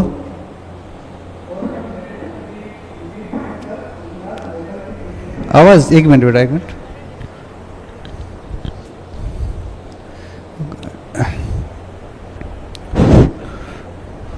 बच्चों के थोड़े सवाल ले लेते हैं ना, तो थोड़ा, क्योंकि कई बार हम हमारी तरफ से बोल लेते हैं, उनकी जिज्ञासाएं कई बार शांत नहीं हो पाती, तो मैं सोच रहा था इनसे ले लेता हूँ। हाँ, अब बोलो तो, आवाज सही हुई? हाँ,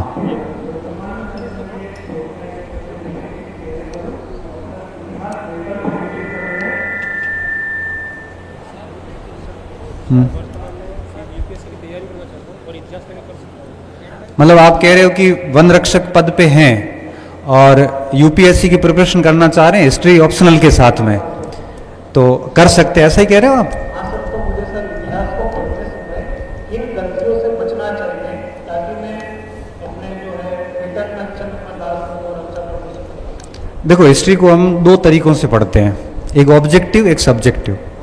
ऑब्जेक्टिव तरीकों में हम जनरली क्या करते हैं कि तथ्य रटते हैं, जैसे प्लासी का युद्ध अभी 1757 में हुआ, इसके बीच में हुआ, इसके ये परिणाम रहे, बात खत्म। सब्जेक्टिव तरीका होता दूसरा, उसमें हम पढ़ते हैं कि प्लासी का युद्ध किन पृष्ठभूमियों में हुआ, क्यों हुआ था, इसके कारण क्या रहे, इसके दीर्घकालिक प्रभाव क्या पड़े। अब जब आईएएस की तैयारी करते हैं तब हमें इन चीज़ों का ध्यान रखना होता है कि हमें हर घटना के कारण, परिणाम, प्रभाव, ये सब विश्लेषण करने हैं, इसको मन से ही लेना। जैसे अब मैं बताऊं, 2009 में मैं जब आईएएस देने गया, 9 था या 10 था, 10 का मेंस था, तो प्रश्न क्या आया सुनो, कि तराइन के मैदान में जो युद्ध हुए वो तराइन में ही क्यों हुए, मतलब तराइन की क्या खास बातें थी कि वहां पे पहला, दूसरा और तीसरा, तराइन में भी 3 युद्ध हुए, एक 1215 में और हुआ था इल्तुतमिश और यल्दौज के बीच में, 2 तो पृथ्वीराज चौहान के थे, एक तीसरा और था, कि तराइन में ही 3 युद्ध क्यों हुए। जबकि बच्चे कैसे याद करते जाते कि तराइन के तीनों युद्ध कब हुए और किसके बीच में हुए। प्रश्न क्या आया कि तराइन में ही क्यों हुए। अब बता दो, वहाँ पे भौतिक स्थितियाँ, जलवायु की स्थितियाँ, धातु उद्योगों का होना करना, मतलब यूपीएससी की जब तैयारी करते हो तो फैक्ट कम, विश्लेषण ज़्यादा। खुद से प्रश्न करके पूछिए, पानीपत में क्यों हुए। इस तरह से प्रश्नों को आप खुद से प्रश्न बना के दिमाग से सेट करिए, उनके विश्लेषण खुद से करिए, मतलब तथ्यों में पढ़ने की बजाय अवधारणाओं को समझिए आप। यूपीएससी में हिस्ट्री सब्जेक्ट कभी धोखा नहीं करता। मैपिंग के साथ देखिए, महाजनपद काल पढ़ रहे हो तो ये देखो कि महाजनपदों की राजधानी कौन सी है, उसके साथ साथ पढ़ोगे उनकी संस्कृति कैसी थी, उनकी शासन व्यवस्थाएं कैसी थी, उनकी अर्थव्यवस्था कैसी थी, आहत सिखों का प्रचलन कैसे हुआ, नगरीकरण क्यों हुआ, ये बातें पढ़ोगे तो दिक्कत नहीं आएगी। सर आप पिछले कई सालों से इतिहास को पढ़ा रहे हैं, समझ रहे हैं, तो सर आपने इतिहास को इतने टाइम से पढ़ा है, तो इतिहास से आपने क्या चीज़ें सीखी हैं और हमको क्या सीखना चाहिए कि हमारे जीवन में आमूलचूल परिवर्तन ला सके, समाज में परिवर्तन ला सके, और आपने अपने जीवन में कौन सा वांछित परिवर्तन जो आपने इतिहास से ही सीखा है। देखो, इतिहास को अगर मैं क्रेडिट दूं तो 2 चीज़ें इतिहास की मुझे बड़ी अच्छी लगती हैं। हमारे समाज में जब बच्चा जन्म लेता है और उसके लगभग 6, 7, 8 महीने बाद थोड़ी सी समझ जब आती है ना, तो हम सबसे पहले उसको पीढ़ी याद करवाते हैं, पिताजी का नाम क्या है, उसका नाम क्या है, दादाजी कौन थे, परदादा, जैसे 5-7 पीढ़ी याद करवाते हैं, पूरी फैमिली ट्री उसको पकड़वाते हैं। क्योंकि किसी भी व्यक्ति को अपने इतिहास का गौरव और ज्ञान होना बहुत ज़रूरी होता है। तो एक तो मुझे इतिहास से ये सीखा कि हम हमारे बारे में जानते हैं कि हमारा उत्थान कैसे हुआ, हम कहाँ से आए हैं, कैसे आए हैं, एक ये चीज़ पड़ती है। दूसरा सबसे बड़ा चीज़ वो होती है कि हिस्ट्री में जो कुछ गलतियाँ हुई है हम उनसे बहुत सीखते हैं कि भविष्य में ऐसा नहीं करना है। जैसे हम हमेशा से विखंडित रहे हैं, आपस में लड़े हैं, मुझे लगता है कि हमें हमेशा सद्भावना में रहना चाहिए, लड़ना नहीं चाहिए। हम हमेशा से अगर अपन देखें तो काफ़ी पाखंड, अविश्वास और इन चीज़ों में रहे थे, हमें आगे वो नहीं करना है। इतिहास ने हमें कमियों से अवगत करवाया कि हमारी मनुष्य की कमियां क्या रही है, और हम आगे ये प्रयास करते हैं कि वो कमियां हमारे में कभी रिपीट ना हो। इसलिए ये चीज़ें सिखाती हैं। बाकी इतिहास तो एक अपने आप में हमारे लिए ज़िंदगी है, नहीं पढ़ते हैं ना तो ऐसा लगता है जैसे जीवन खत्म हो गया है। हर बार एक नई किताब लाते हैं और उसको पढ़ते हैं, बड़ा अच्छा लगता है। मैं तो इतिहास में जीता हूँ। 1857 की क्रांति खोलता हूँ तो लगता है जैसे मैं खुद क्रांति में लड़ रहा हूँ। जब अशोक मौर्य को पढ़ता हूँ तब लगता है कि मैं ही धम शुरू कर रहा हूँ, किस तरह से घोड़ा जा रहा है। सच बता रहा हूँ, मैं ऐसे है ना उसके अंदर इमेजिनेशंस करता हूँ और मुझे बड़ा आनंद आता है उसमें। और बच्चों को मैं कहता हूँ कि आप इसी तरह से सब्जेक्ट को जीने की कोशिश करिए, बड़ा अच्छा लगेगा। कहीं पे भी बैठते हैं तो बात भारी हो जाती है आपकी, आप कहीं चार विद्वानों के बीच में बैठे हैं और आप बात करते करते दो उदाहरण दे देते हैं ना इतिहास के, तो आपका एक अलग ऑरा आ जाता है सबके सामने, सब आपको विशिष्ट मानने लग जाते हैं। और हम ऐसा करते हैं भी, ऐसी बात आ भी जाती है। तो हिस्ट्री जो है वो अपने आप में, मैं बताऊं, भारत के जितने भी बड़े बड़े मैथमेटिशियन वगैरह हुए, सब ने लास्ट में इतिहास पढ़ा। डी कौशाम्बी से लेकर भंडारकर साहब से लेकर सब ने हिस्ट्री पढ़ी। हिस्ट्री वो रस है जिसको सब लेना चाहते, सब जीना चाहते हैं। और कोई कंपटीशन से जुड़ा कोई प्रश्न हो बच्चों? काफी टाइम हो गया सर, मेरे साथ लगता है। थक गए हैं? नहीं थके? हाँ हाँ बोल। मैं आपके पास आके मिलना चाहता हूँ, कौन इच्छा है? तो क्लास के, इसके क्लास क्या है इसके बाद हमारे दिमाग में क्लास ही रहती है कार्यक्रम के बाद बेटा मैं थोड़ी देर यही हूँ, मिल लेंगे, ठीक है। और ये बच्चियों से कोई प्रश्न कर रही थी। हाँ बेटा तुम बोल दे, माइक पहुंचा दो थोड़ा इधर, संख्या ज्यादा है तो मैं 2-3 प्रश्न और लूंगा, ज्यादा नहीं लेगा।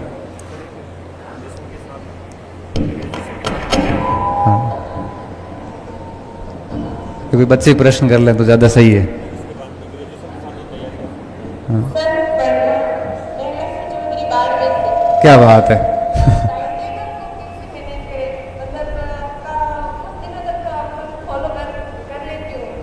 हजार दिन तक नहीं हो पाता ना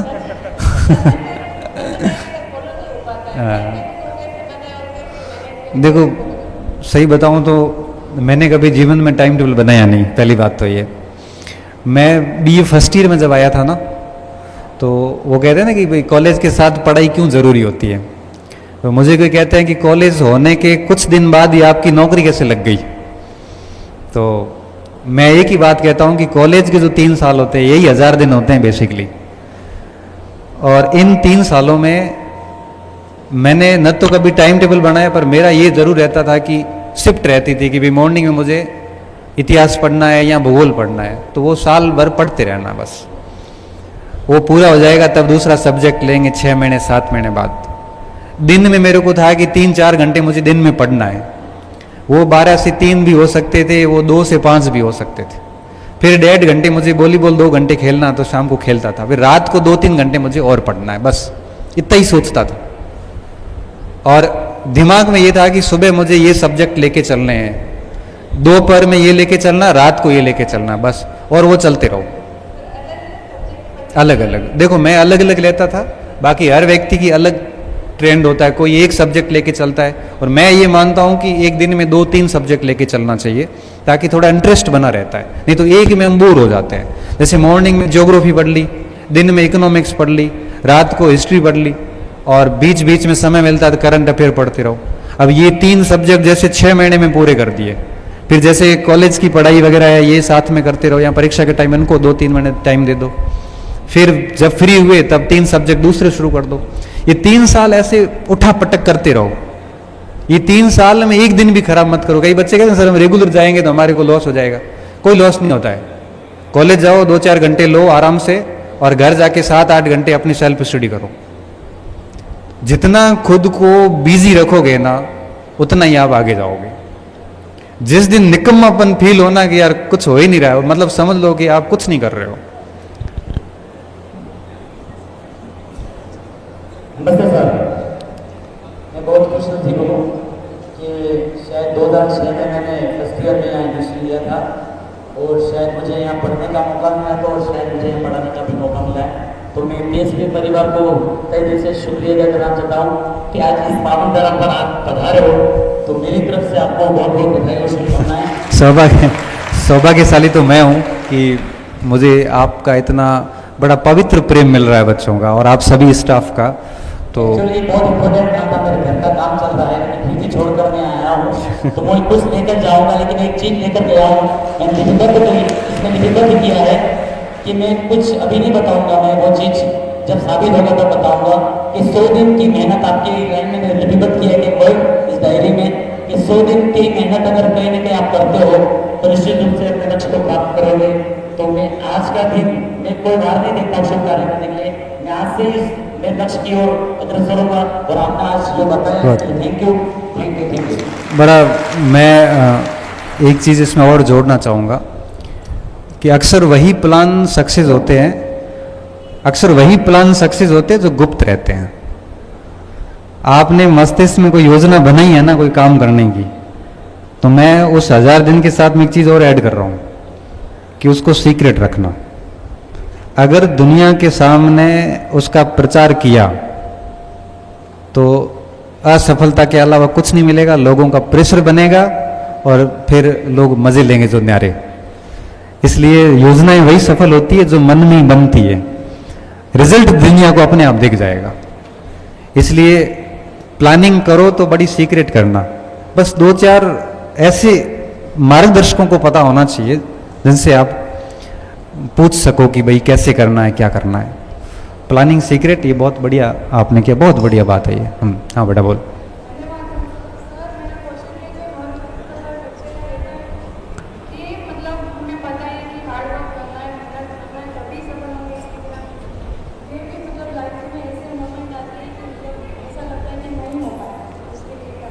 देखो, इस दुनिया में कोई ऐसा स्टूडेंट नहीं है जिसके दिमाग में अप्स डाउन नहीं आते। देखो, दोनों मोमेंट आते हैं और ये आने चाहिए। अगर कंटिन्यू आप हाई रहते हैं कि भाई हाँ सब हो रहा है, तो आप ओवर कॉन्फिडेंट हो जाएंगे। कंटिन्यू लो रहते हैं तो अंडर कॉन्फिडेंट हो जाएंगे। सबसे बढ़िया ये होता है कि पढ़ते पढ़ते जब फीलिंग्स ये आने लगे, और ये 7-8 दिन में एक बार आई जाती है कि ऐसे लगने लगता है कि कुछ नहीं होगा। मैं तैयारी कर रहा था तो मेरे साथ, मैंने कहा ना, उस ग्रुप में हमारे रघुनाथ विष्णु ही था सबसे हेड। तो मैं 4थे-5वें दिन रघुनाथ को बोल रहा, रघुनाथ यार एक बात बता, हाँ तेरे को लग रहा है कि मेरा सिलेक्शन हो जाएगा? स्टार्टिंग में तो वो कहता था हो जाएगा तेरा, ऐसे हंसते कहता था, तो हंसते हंसते कहता था। मेरे को लगता था ये मजाक कर रहा है यार, ऐसे तो नहीं होगा। कुछ दिन बाद में एक से बोला कि यार देख, तू ऐसे पूछता रहेगा ना तो तेरा नहीं होगा।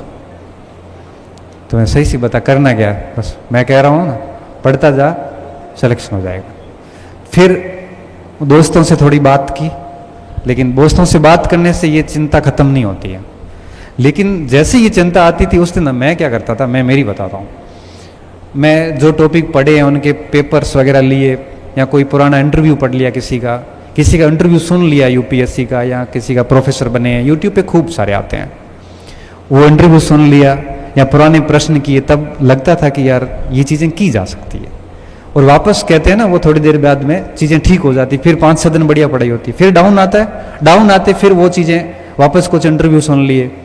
अब जैसे आपको डाउन फील होने में लगा, आपने जैसे मुझे सुना, तो आपको लगेगा यार ये कितने साधारण व्यक्ति, इनका हो सकता है तो मेरा क्यों नहीं हो सकता है, मैं भी ऐसे ही करती हूँ। तो वो क्या होता है कि वो थोड़ी देर के लिए भाव आते हैं और वो भाव अपने आप बदल जाते हैं। वो हार्मोन्स होते हैं बेसिकली। आप अच्छा सोचते हैं तो अच्छे हार्मोन रिलीज होते हैं, बुरा सोचेंगे तो बुरे हार्मोन रिलीज होंगे।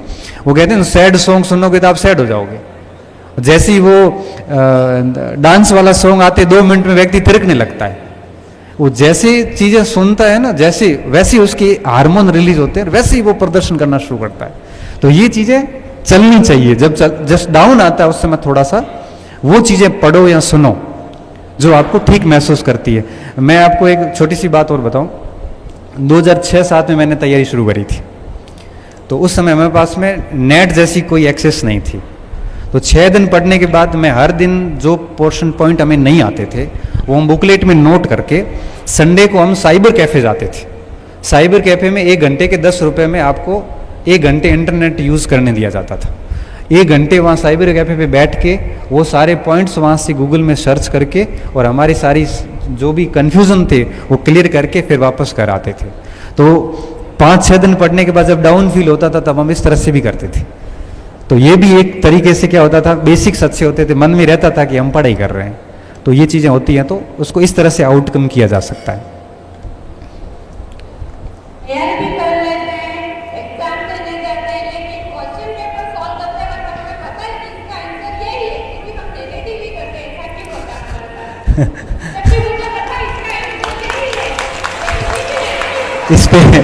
इस पे समर्थन ज्यादा है। मतलब ये देखो मैं आपको एक बात बताता हूँ, बैठो आप। ये जो आप बता रहे हैं ना, ये गलती 2 लेवल पे होती है। आप परीक्षा हॉल के अंदर जब प्रश्न हमें लग रहा है कि उत्तर यही है, फिर भी हम दूसरा करके आते हैं, इसके पीछे दो कारण होते हैं, दो जगह सुधार करने की आवश्यकता होती है। पहला ड्यूरिंग प्रिपरेशन, तैयारी के दौरान, और दूसरा परीक्षा हॉल के दौरान। तैयारी के दौरान हमें दो तीन चीजें ध्यान रखनी होती हैं, तब दिक्कत नहीं आती है। जैसे मटेरियल हमेशा सीमित रखो। अगर आपने एक ही विषय वस्तु की तीन तीन किताबें पढ़ ली तो अब लास्ट में उसको कलेक्ट कर नहीं पाओगे, परीक्षा में हर प्रश्न में आपको दो दो उत्तर नजर आएंगे। जितना मटेरियल सीमित होगा उतनी एक्यूरेसी शानदार होगी। पहली गलती हम ये करते हैं कि हम किताबें इकट्ठी कर लेते हैं। दूसरी बात, मटेरियल सीमित होने के बाद में उसको अगर 6-7 बार कंटिन्यूसली बार बार उसको रिवीजन करते हैं तो तथ्य ऐसे याद होते हैं कि हमें पता रहता है कि किताब के किस भाग में लिखा हुआ है। मजाल है कि वो प्रश्न गलत हो जाए बाद में। दूसरी बात, और तीसरी बात, अब मटेरियल सीमित है, बार बार रिवीजन हो गया, अब उसका करो अभ्यास। अभ्यास अगर नहीं किया तो पैराग्राफ पढ़ा हुआ है मगर पैराग्राफ से प्रश्न कैसे आता है ये आपको पता नहीं, और प्रश्न आ गया अब वहां आप उलझ गए। क्योंकि जैसे मैं आपको अपन एक गद्यांश आता था, आपको पता होगा, पठित और अपठित गद्यांश। गद्यांश को पढ़ने के बाद जब हम सवाल पढ़ते थे उसके बाद आपको पता वापस गद्यांश पढ़ना पड़ता था, क्योंकि गद्यांश पढ़ लिया फिर सवाल पढ़ने के बाद याद आता था यार गद्यांश को वापस देखना पड़ेगा। क्यों? क्योंकि जब गद्यांश पढ़ा था उस समय मैंने ये नहीं सोचा कि इसमें सवाल कैसा आता है, लेकिन सवाल जब पढ़े तब पता चला कि अब हमें गद्यांश को पढ़ना है, क्योंकि अब हमें देखना है कि इसमें सवाल कैसे आता है।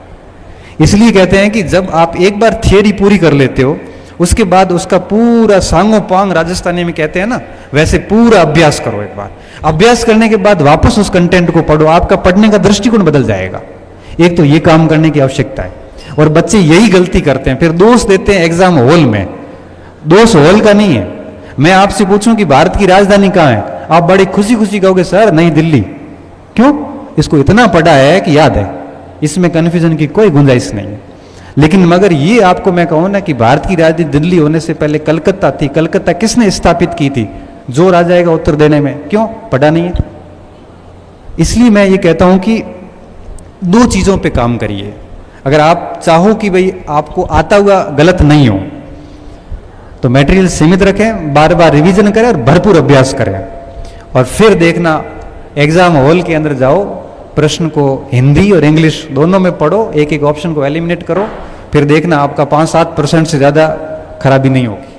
और ये सिलेक्शन है, और ये बहुत ज़रूरी होता है, क्योंकि ये आज की तारीख में सबसे बड़ी समस्या पता क्या है?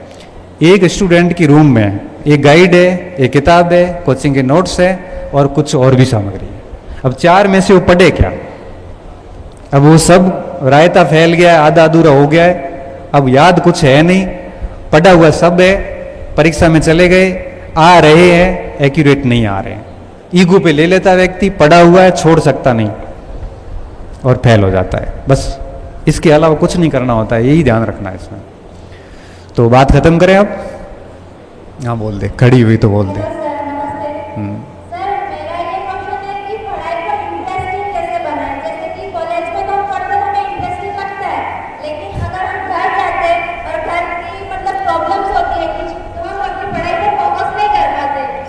बेटा किसने कहा पढ़ाई इंटरेस्टिंग है? सबसे बोरिंग काम है ये। सबसे बोरिंग काम है पढ़ाई, क्योंकि आप वो चीजें याद कर रहे हैं जो आपने देखी नहीं है, आप वो पढ़ रहे हैं जो आप उस जीवन से गुजरे नहीं है। पढ़ाई इंटरेस्टिंग है नहीं। मगर जब आपको लगे कि पढ़ाई बहुत बोरिंग है, खराब है, उस समय आप ये सोचना है कि अगर नौकरी वोकरी नहीं लगे तो क्या होगा, तब मजबूरी से पढ़ाई अच्छी लगने लग जाएगी।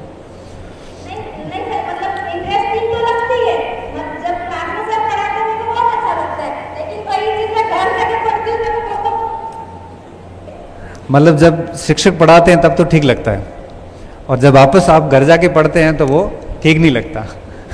ऐसा है, जब टीचर्स पढ़ाते हैं तो टीचर्स चीज़ों को बहुत सरल तरीके से आप तक पहुंचाते हैं, तब तो वो ठीक लगता है। और जब आप घर जाते हो तब आप खुद समझने की कोशिश करते हो, दिक्कत आती है। तो उसका एक ही उपाय होता है कि जब टीचर पढ़ाते हैं उससे पहले थोड़ा पढ़ के आओ, फिर पढ़ा दिया वापस फिर पढ़ो। क्योंकि देखो पहले जब पढ़ के आओगे ना, तो जब मास्टर यहाँ पढ़ाएगा तब आपको लगेगा कि मुझे कैसे पढ़ना था, और फिर आज जब वापस घर जाके पढ़ोगे तब आपको लगेगा कि मैंने क्या गलतियां की थी। देखो पढ़ के नहीं गए ना तो ये स्थिति होगी। पहले पढ़ के जाओ, यहाँ पढ़ो, फिर वापस आके घर फिर पढ़ो। क्योंकि पहले पढ़ने के बाद जब आप मास्टर से पढ़ोगे ना तब आपको लगेगा कि हाँ मुझे ये चीजें और पढ़नी चाहिए थी। दूसरी बार हो गया, फिर घर गए, फिर वापस पढ़ोगे, तो तीसरी बार पढ़ने के बाद चीजें समझ में आनी शुरू हो जाती है। ऐसा है, होता नहीं है कि भाई एक बार टीचर ने पढ़ाया, वो तो टीचर की मेहनत थी, फिर घर जाके वो चीज़ें अचानक से ठीक नहीं लगेगी। उसके लिए थोड़ा सा अभ्यास करना पड़ता है। और कोशिश करो कि जो शिक्षक आज पढ़ाने वाले हैं वो कॉलेज आने से पहले एक बार पढ़ के जाओ तो ज़्यादा अच्छा लगेगा।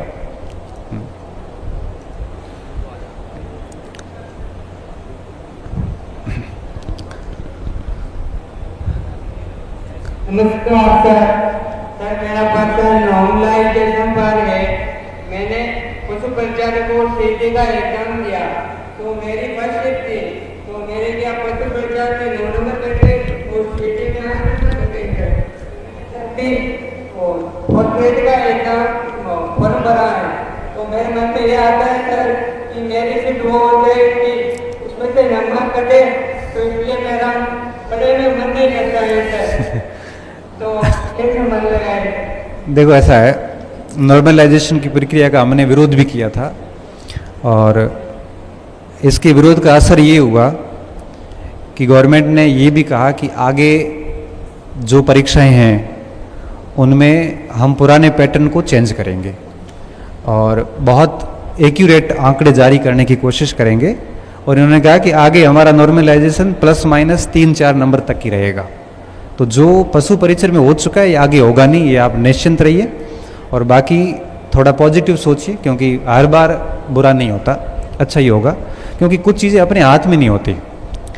नॉर्मलाइजेशन जैसी ये सरकारी प्रक्रियाएं हैं, इनको अपन दूर नहीं कर सकते, मगर आगे इन्होंने आश्वासन दिया है कि आगे ऐसा नहीं होगा। तो आप बिल्कुल आश्वस्त रहिए और तैयारी करते रहिए, ठीक है। सर नमस्ते।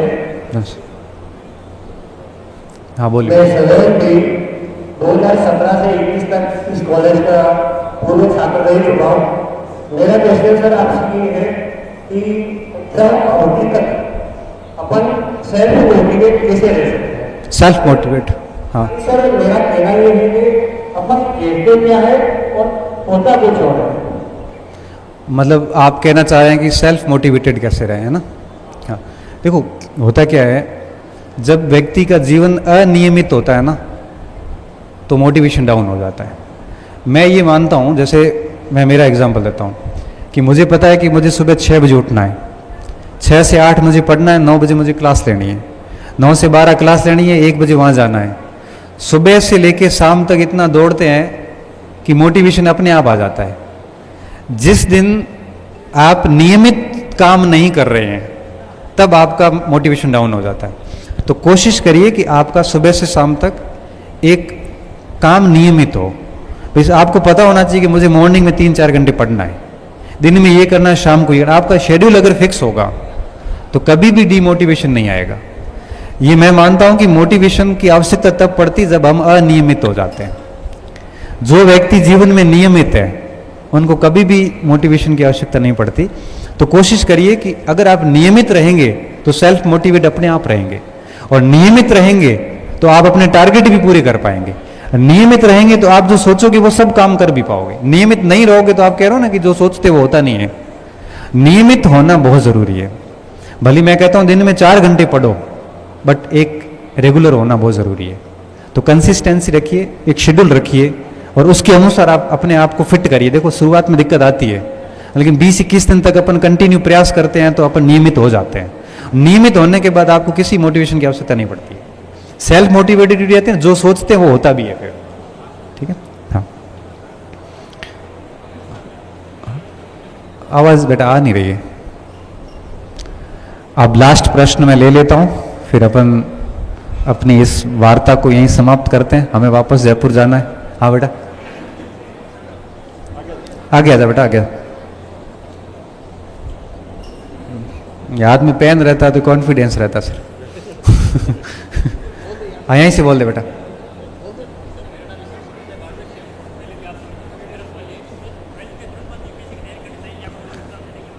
ट्वेल्थ के तुरंत बाद यूपीएससी की करनी चाहिए या एग्ज़ाम देने के बाद करनी चाहिए? हाँ देखो, मैं ये मानता हूँ कि 12वीं के बाद आप टारगेट रख सकते हो। देखो होता क्या है, एक गोल होता है, एक एम होता है, एक स्ट्रेटजी होती है, रणनीति होती है। आप गोल सेट कर सकते हो कि भाई हाँ मुझे आईएएस का करना है। 12वीं के बाद आप 3 साल तक यूपीएससी के अकॉर्डिंग ढंग से तैयारी कर सकते हैं। बढ़िया तैयारी कर लो, जैसे एनसीईआरटी पढ़ ली, बेसिक्स अच्छे कर लिए, सब्जेक्ट कर लिए, करंट अफेयर्स पढ़ लिया। आईएएस का सिलेबस अगर 3 साल में हम तैयार करते हैं ना, तो बाकी सारे एग्जाम्स उसके दायरे में आ जाते हैं। और 3 साल की तैयारी के बाद आपको एहसास हो जाता है कि आपका लेवल कहाँ पे है। तो 12वीं के बाद समय खराब करने की बजाय अगर आप सिविल की तैयारी करते हैं, ये तो बहुत बड़ी बात है, अच्छी बात है।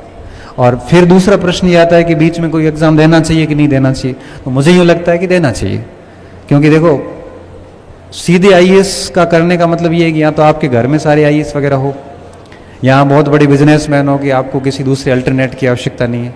अगर हम मध्यम वर्गीय परिवारों से आते हैं तो हमें अल्टरनेट रखना बहुत ज़रूरी होता है, क्योंकि ये लंबी यात्रा, यूपीएससी में अनसर्टेनिटी बहुत है। प्री हो गया, मेंस की कोई गारंटी नहीं है, मेंस प्री हो गए, इंटरव्यू में सिलेक्शन की लास्ट गारंटी नहीं है, फिर वापस दूसरा अटैम्प्ट लेना, तीसरा लेना। नहीं तो क्या है कि अगर हम मिडिल क्लास फैमिली से हैं और हमारे पास में एक जॉब होती है तो उसके साथ रह के आप आराम से कर सकते बिना किसी सामाजिक दबाव के।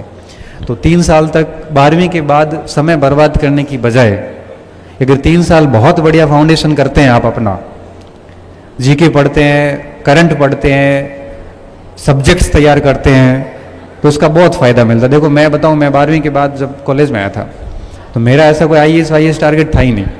मेरा टारगेट इतना था कि history, political, geography, economics, current affairs, basic science, reasoning, math, ये अच्छे होने चाहिए बस। और ये अच्छे किए तो वो अपने आप ही उसमें आ गए सारे।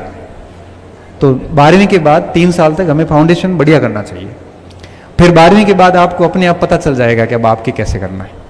तो फाउंडेशन पे काम करना जरूरी है। अरे तो बच्चे 2-3 साल बिगाड़ देते यूं ही, 3 साल धक्के खा खा के बिगाड़ देते हैं, वो 1000 दिन वही थे। तो बेहतर तो ये है कि कुछ तो सीखते वहां पे, 2 सब्जेक्ट ही अच्छे कर लेते, जीवन सेट हो जाता। तो ये करना चाहिए। हाँ बाद में मिल लेना, कोई नहीं, ठीक ठीक। हाँ और ये कर लेंगे बस। हाँ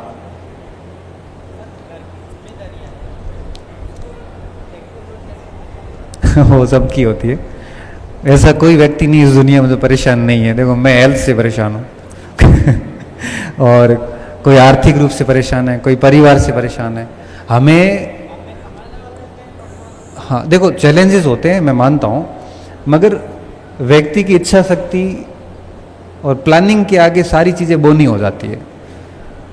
अगर हम ठान लेना कि ये करना है, अब कैसे करना है, विद प्रॉपर प्लानिंग के साथ में, तो आप उन जिम्मेदारियों का निर्वहन भी कर लोगे, पढ़ भी लोगे और जॉब भी ले लोगे।